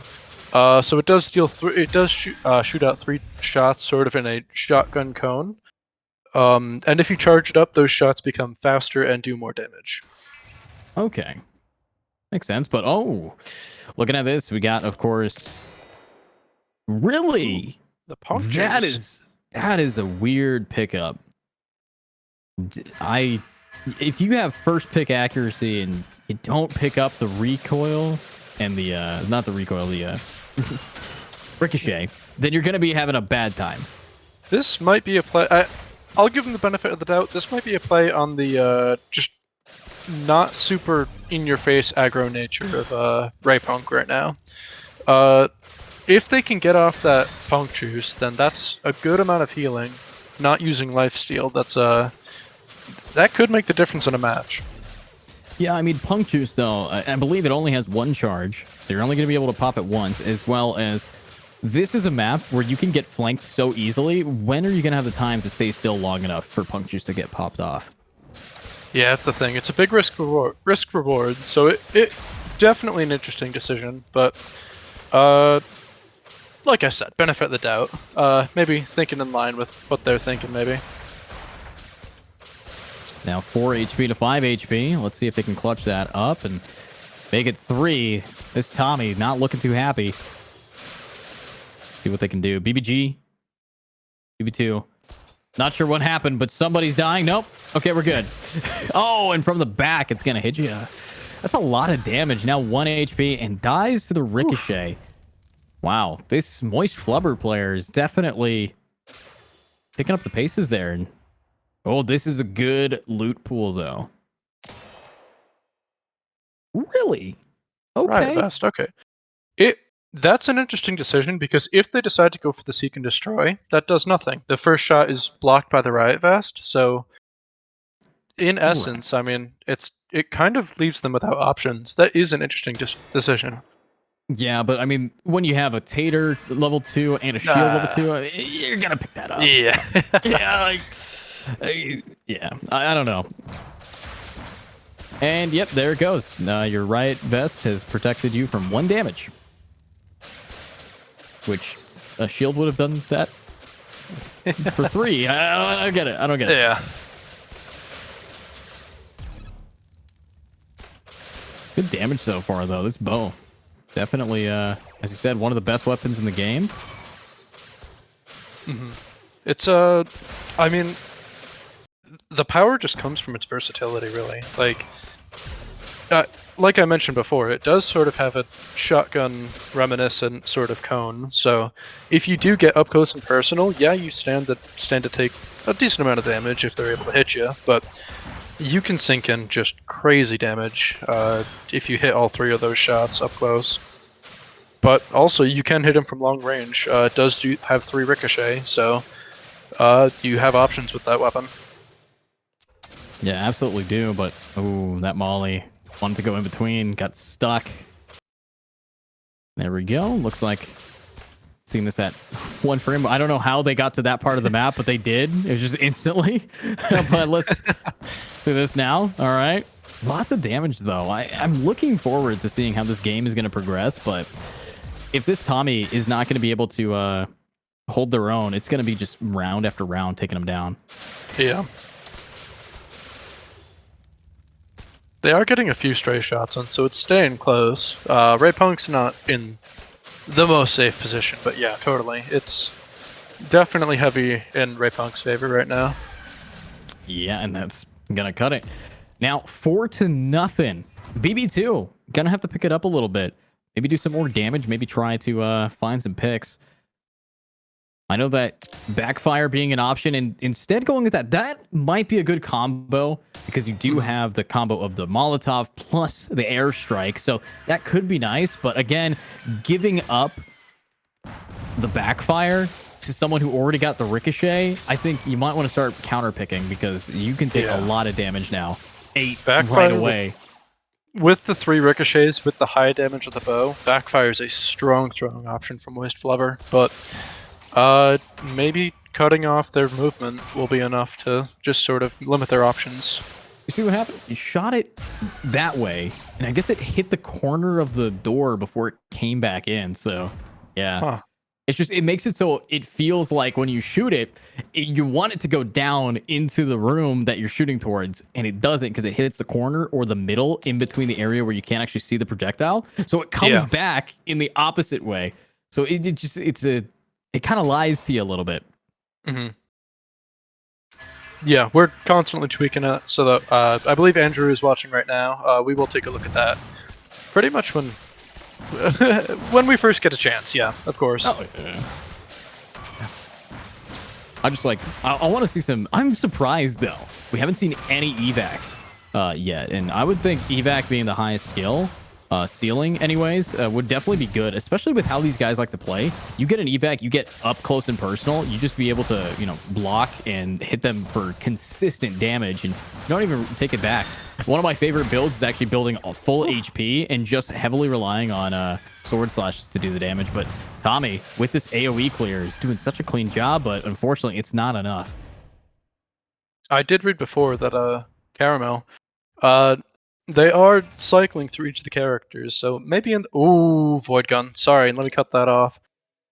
The Void Gun's an interesting weapon. You'll see in just a second. It's a very high skill weapon. Like it's not the most easy to use, but if BB2 can take advantage of that right now, that could change this game around.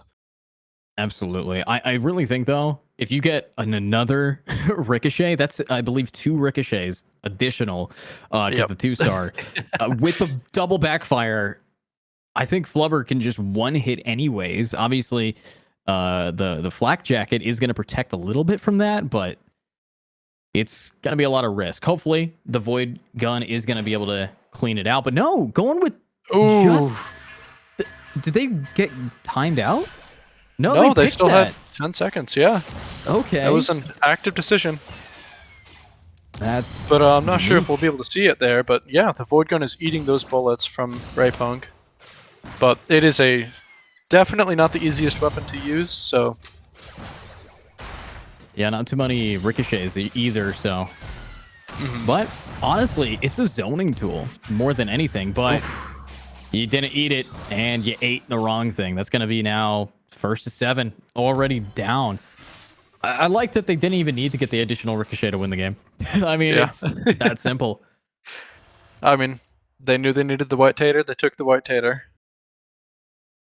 Got to respect the grind with that. But MoistFlubber really proven themselves to be good enough for finals, as it is going to be a best of 3. We just have to know who's going to be winning from a Caramel versus Frogolotl. To see who seals the deal there. So pretty risky stuff. I'm kind of excited to see how this is going to go. As you said, Caramel was the player in the runner-up for first last tournament that you guys had. So I can't wait to see how they actually compete here. Obviously, Hyena was the one who won last time, right? So with Hyena gone, maybe this could be Caramel's chance to take it. Yeah, of course. I mean, this tournament's already going very differently from, I think, how many of us on the dev team and just sort of the older community have expected. So I'm very, very interested to see what comes of this current match and the finals overall. Yeah, and I can't wait to see what happens there. But of course, we will be right back. We're going to get a best of 3 finals. So we'll have a lot of gameplay and a lot of stuff to talk about. Of course, if you guys have any questions for the dev team, while we have them on the mic, on the cams, you can always ask in chat. If you are new to the game SNIPERPUNK, new to the community. And of course, we will be right back with the final game of today. The night has come, it's cold and losing my control. Your light is gone, and lonely darkness fill my soul. I wish that you could save me from my isolation. It's way too complicated. Let's stop this conversation. Let's stop this conversation. We got no relation. I have come, it's cold and losing my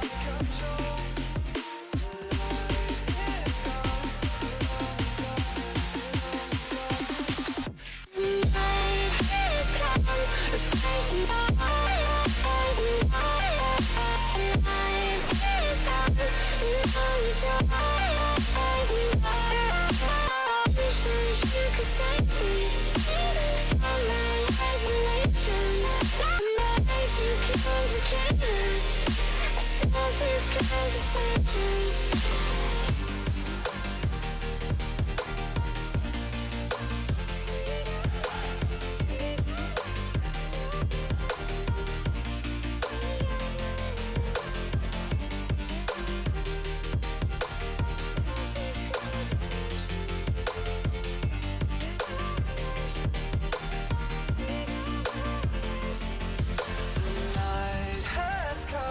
It's cold and losing my control. Your light is gone, and lonely darkness fill my soul. I wish that you could save me from my isolation. It's way too complicated. Let's stop this conversation. Let's stop this conversation. We got no relation. No relation. We got no relation. No relation. Night has come. It's crazy. Night is gone.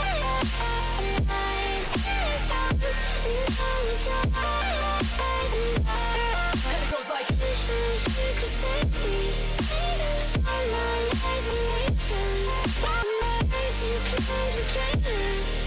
I stop these conversations.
And welcome back, everybody. It's now finals here at Frost and here at the SNIPERPUNK Showdown, as we are going to be seeing two players who I would say are the best SNIPERPUNK players of all time, because the game's brand new. But welcome back, Brendan. We got some great stuff here for us. And of course, it's going to be MoistFlubber versus Caramel, who you said was using a trackpad. Am I crazy? Previously in other tournaments where she did come runner-up, as in second place, she has used a trackpad before, so I'm not... She said that might have been the case today. I'm not sure if that's still the case, but if that is, oh my goodness. And yeah, it looks like Caramel is using a trackpad yet again, but here's a matchup we've seen quite a bit. It's going to be Eclipse versus Tommy. Surprisingly, a big pick here today. I mean, this is the third time we've seen it.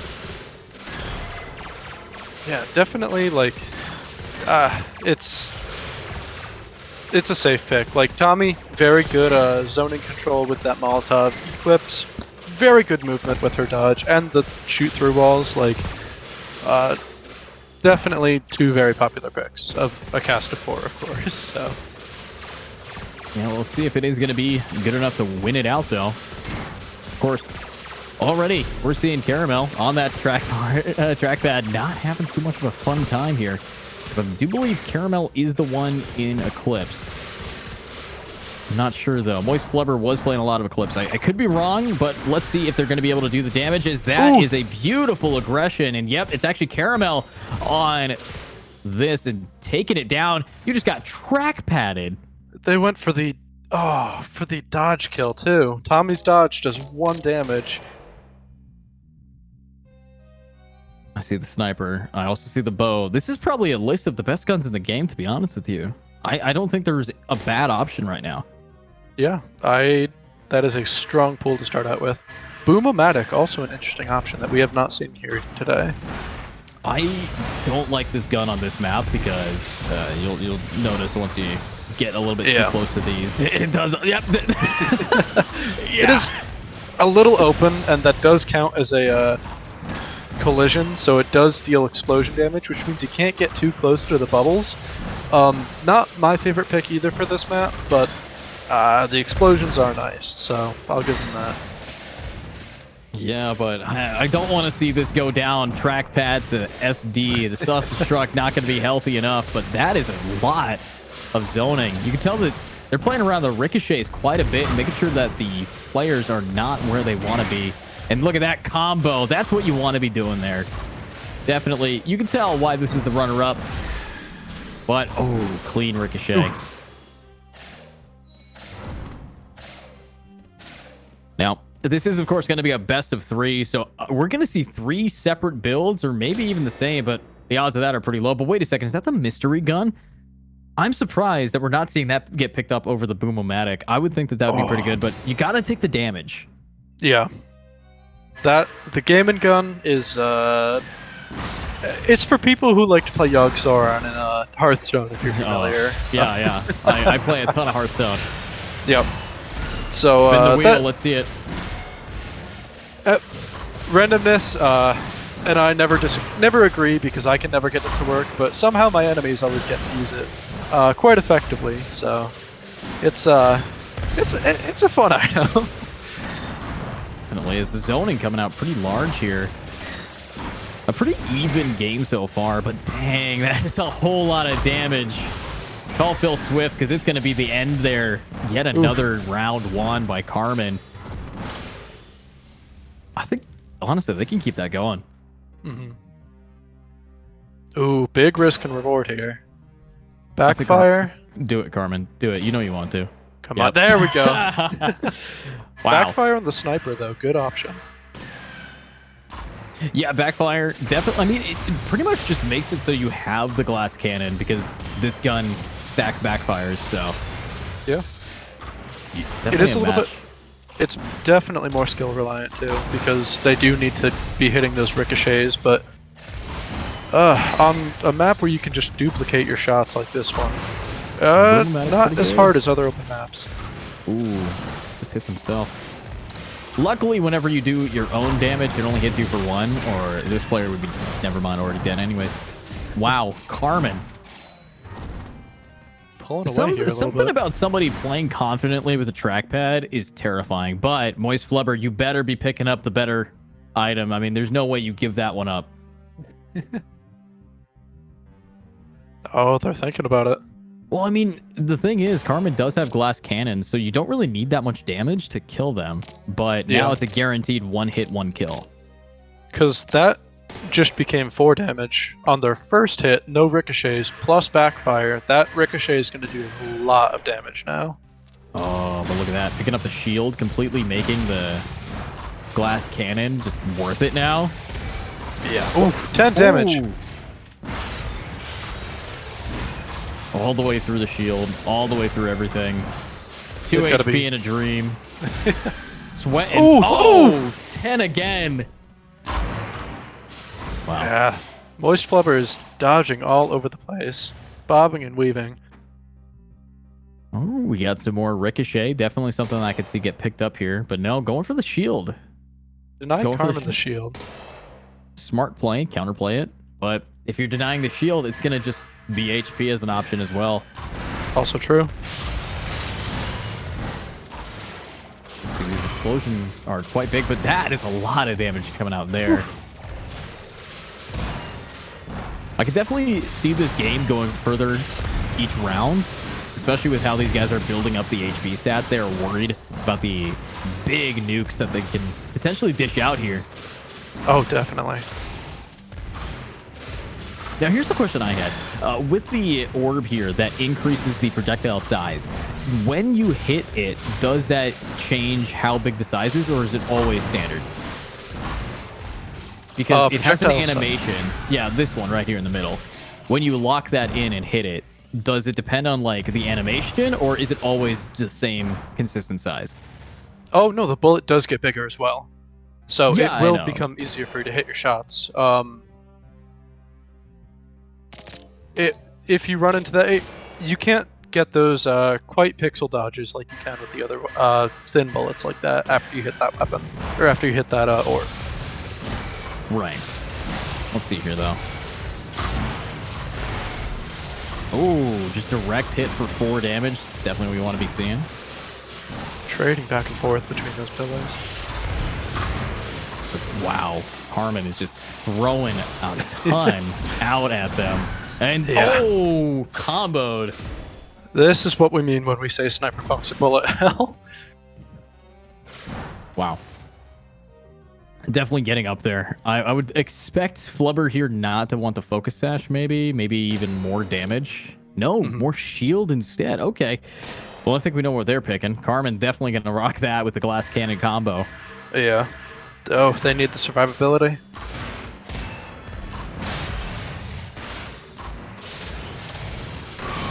Ooh. Great zoning, great comboing the damage, and hopefully they can finish this off.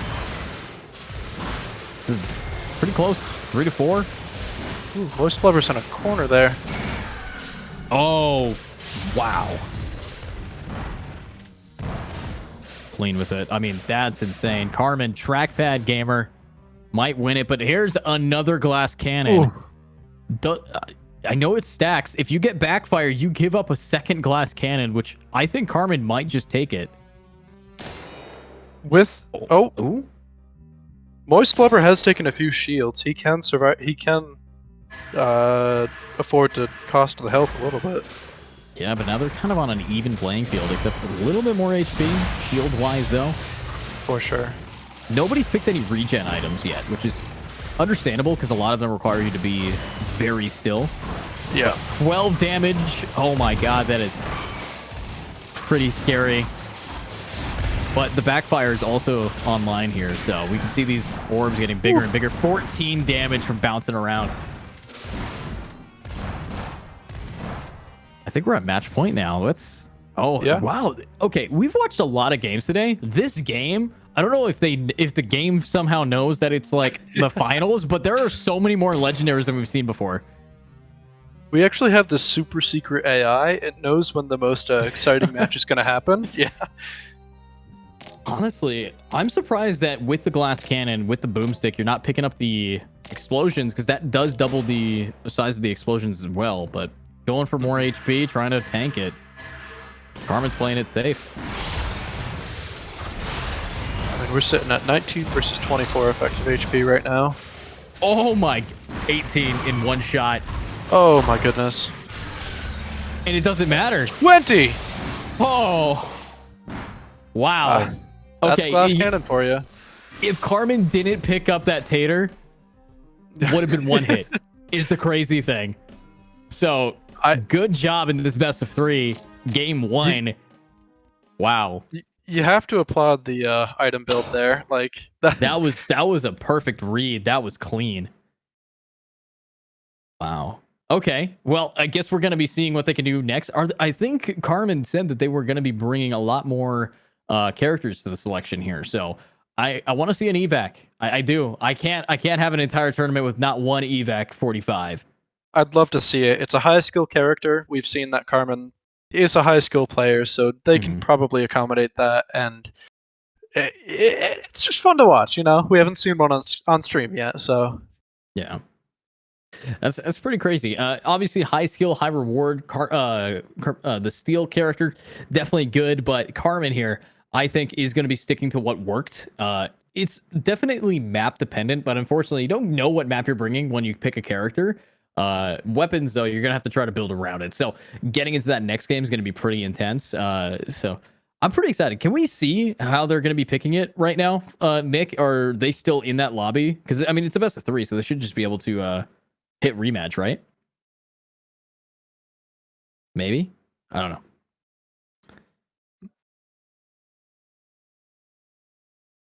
Oh, okay. So we're having a little bit of tech issue. So for game 2 of today's best of 3 final, we will be right back. But you guys put your predictions. We might even do a poll in the Frost Esports chat. So we'll be right back.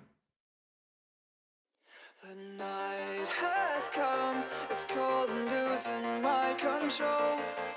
Your light is gone, and lonely darkness fill my soul.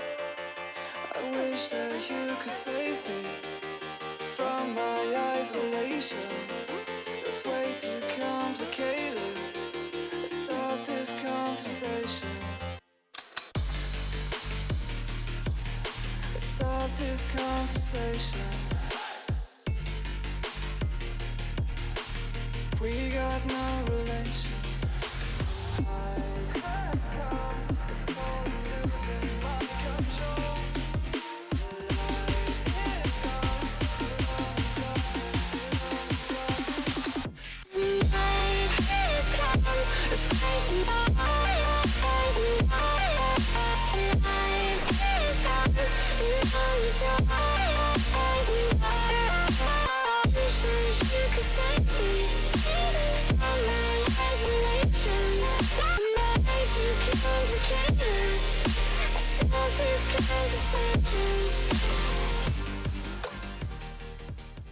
All right, we're back, and the game is ready to rock and roll. Unfortunately, the only mod we have doesn't know how to be a mod, so good job, Serial. I'm going to yell at you. But, of course, with no predictions, we got one person rooting for Moist. MoistFlubber, you might have to bring this back. You beat Hyena, who's supposed to be the best. Let's see what happens as this game is in pistol mode, and they have to just prove themselves right here.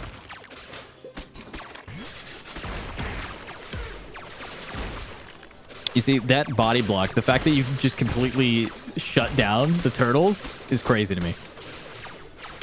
Yeah. It's like, what map effects are there? Just gonna go break them anyways.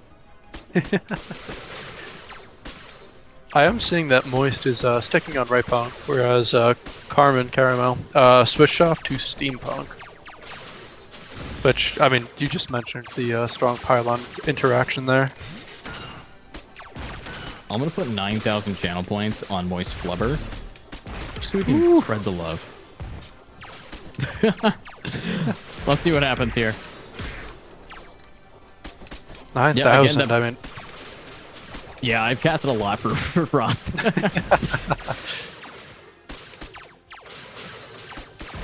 All right, let's see this now. Of course, I like the way that we are seeing the player Carmen play this out, but Moist is finally hitting the shots, finally locking in this damage.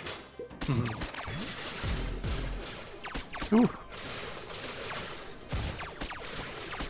Yeah, those ricochets are absolutely crucial in these early pistol rounds.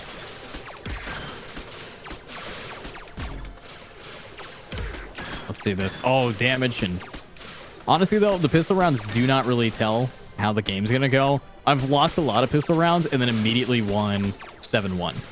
Because I don't know. I'm just not that good with the pistols. I do like the pistol round win, though, because it does give you first pick of a weapon, which is pretty powerful. Obviously, yeah, totally. Losers. It's the only time where winner's choice is actually a thing. Yeah, it lets you pull ahead in that sort of manner if you're able to be, I guess, just skilled enough with the pistol. So it's interesting who will be able to set the pace in this match. Wait, there's a turtle stuck in the pylon. Okay, you can't even shoot it. Can't even break it. Guess he's trapped in there. Oh, there we go. Oh, should have stayed in. No! It's like a little fence. And there we go. Carmen takes round 1 clean every time. Too close to the edge there. Not the best weapon choices, though. Tommy gun, pretty good. Boomstick, pretty good. And, or Boom-O-Matic. And, of course, I think we know what Moist is going to pick here. Yeah. Almost always rocks the bow. Revolver is decent, but if you see it later on, because it's good with high ammo counts. It's a good weapon to switch into. It's a little bit item dependent, so I don't know if I'd pick it up off the rip, but if we see that later, then I'd be interested to see how they use it. Let's see how they're going to be able to rock this in, though. What a massive amount of damage. Already down at 8 HP. They've taken 2 shots so far. They might just keep it going. And wow, that is exactly what you need to do. Redirecting not only your own shot, but also an arrow right into them. Moist, I could tell, is a little bit panicked, just spamming that dodge, trying to see where they can get a shot in, but Carmen's reading him like a book, like a Magic Treehouse book. First grade reading level and not illiterate. These guys know how to play it. Yeah, those fancy dodges got him through the last match, but it does not seem to be working. I think Carmen's just rushing him down directly instead of relying on those ricochets like last time. I would... Oh, that's the first time I've ever seen someone lock that in. That's a flex pick. Butterbud. That's if you've taken damage, right? You move faster? That's the eject button. Butterbud is, I believe, if you're reloading. Oh, if you're reloading, you move faster. Huh. I guess that would work here. It's kind of the inverse of pacifist.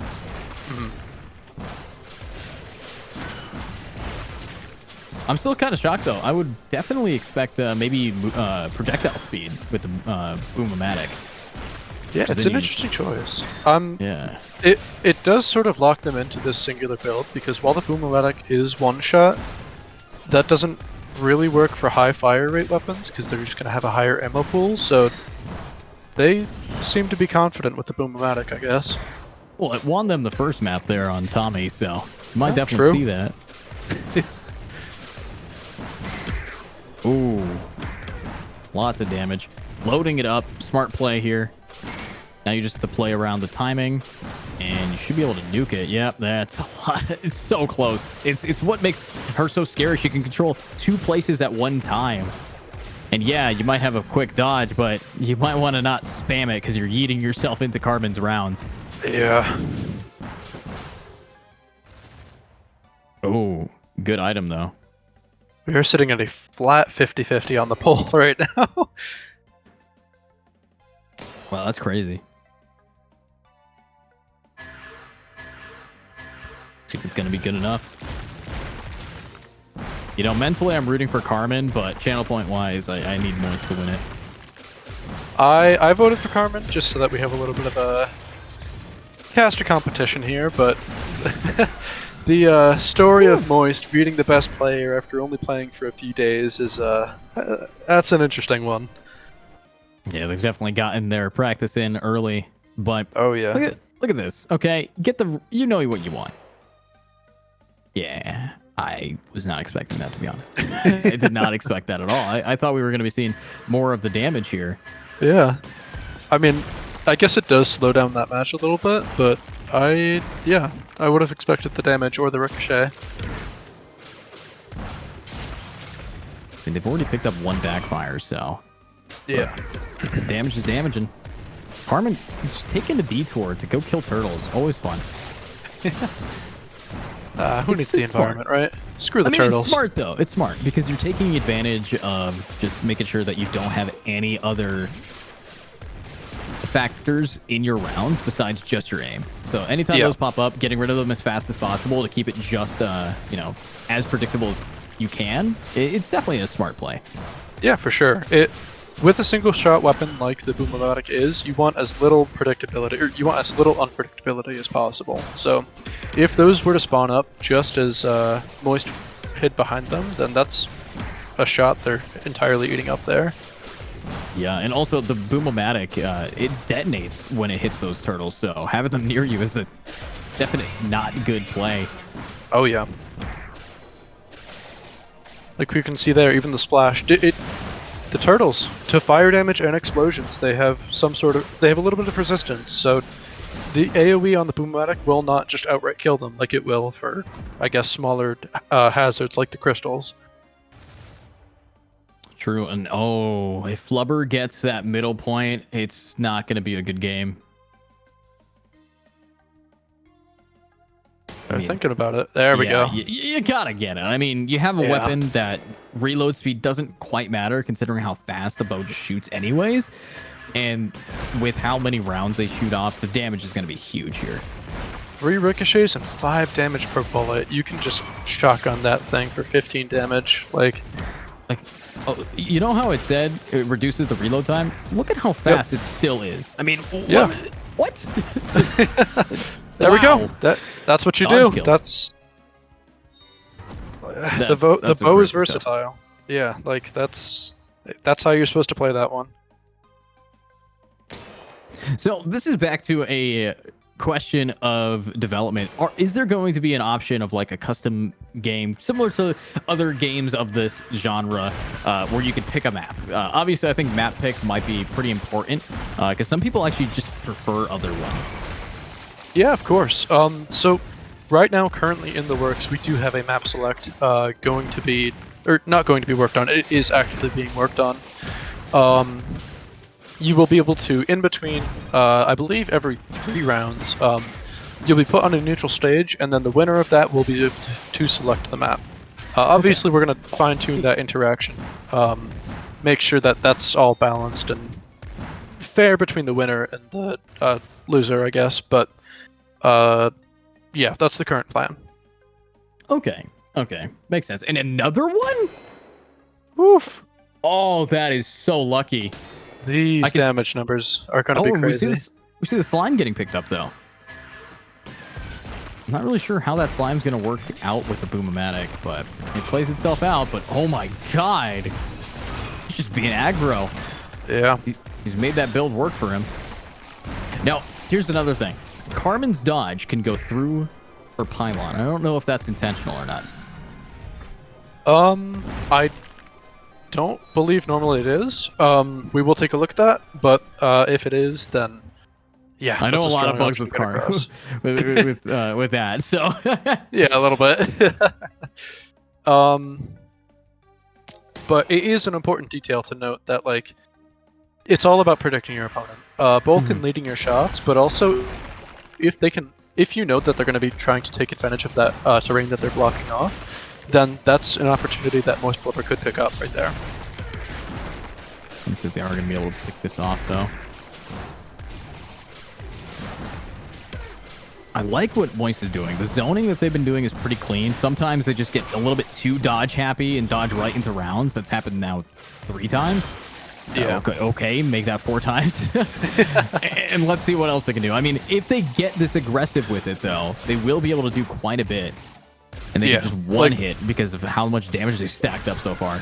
But nope. Yeah, oof.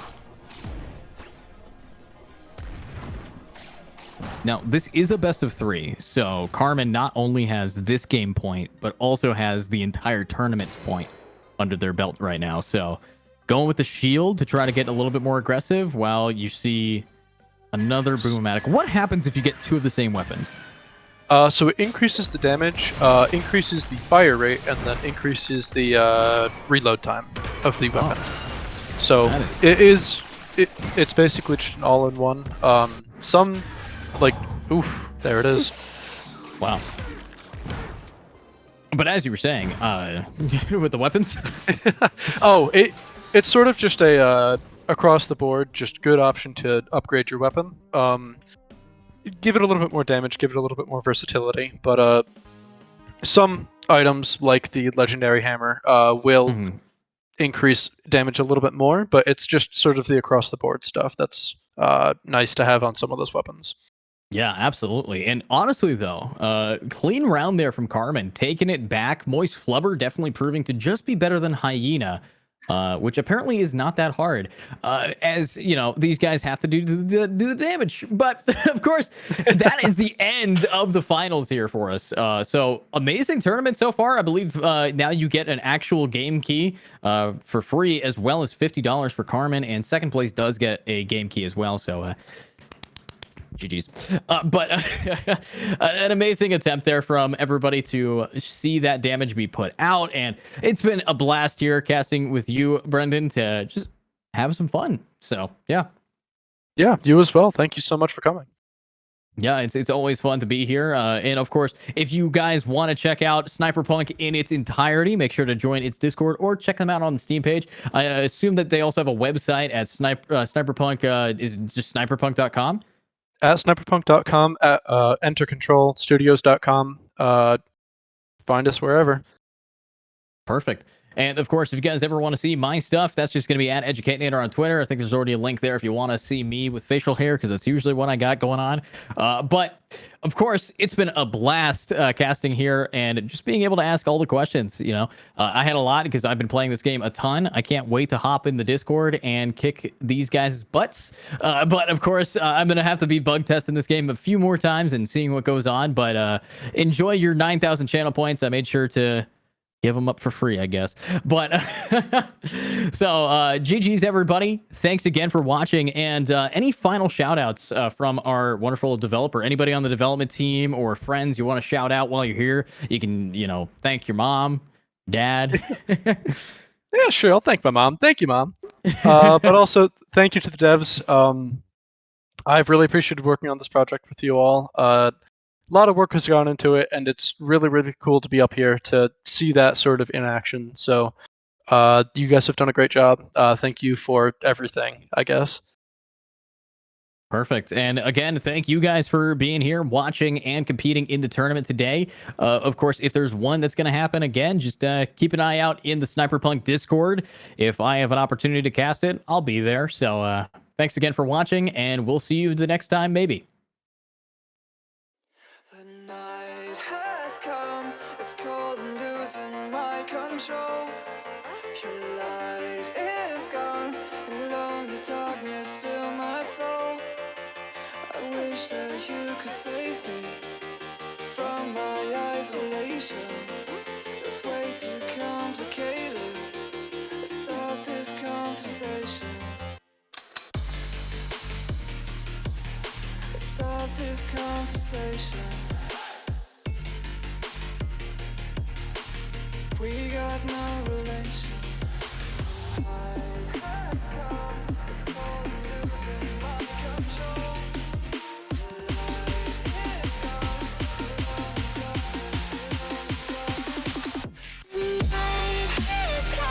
It's crazy.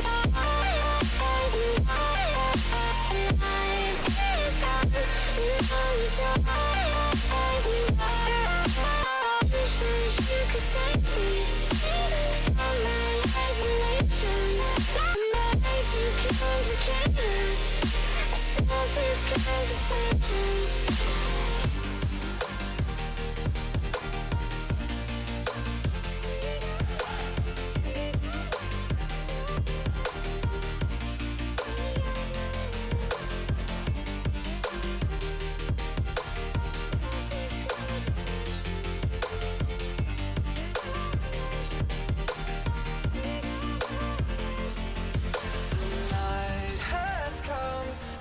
cold and losing my control.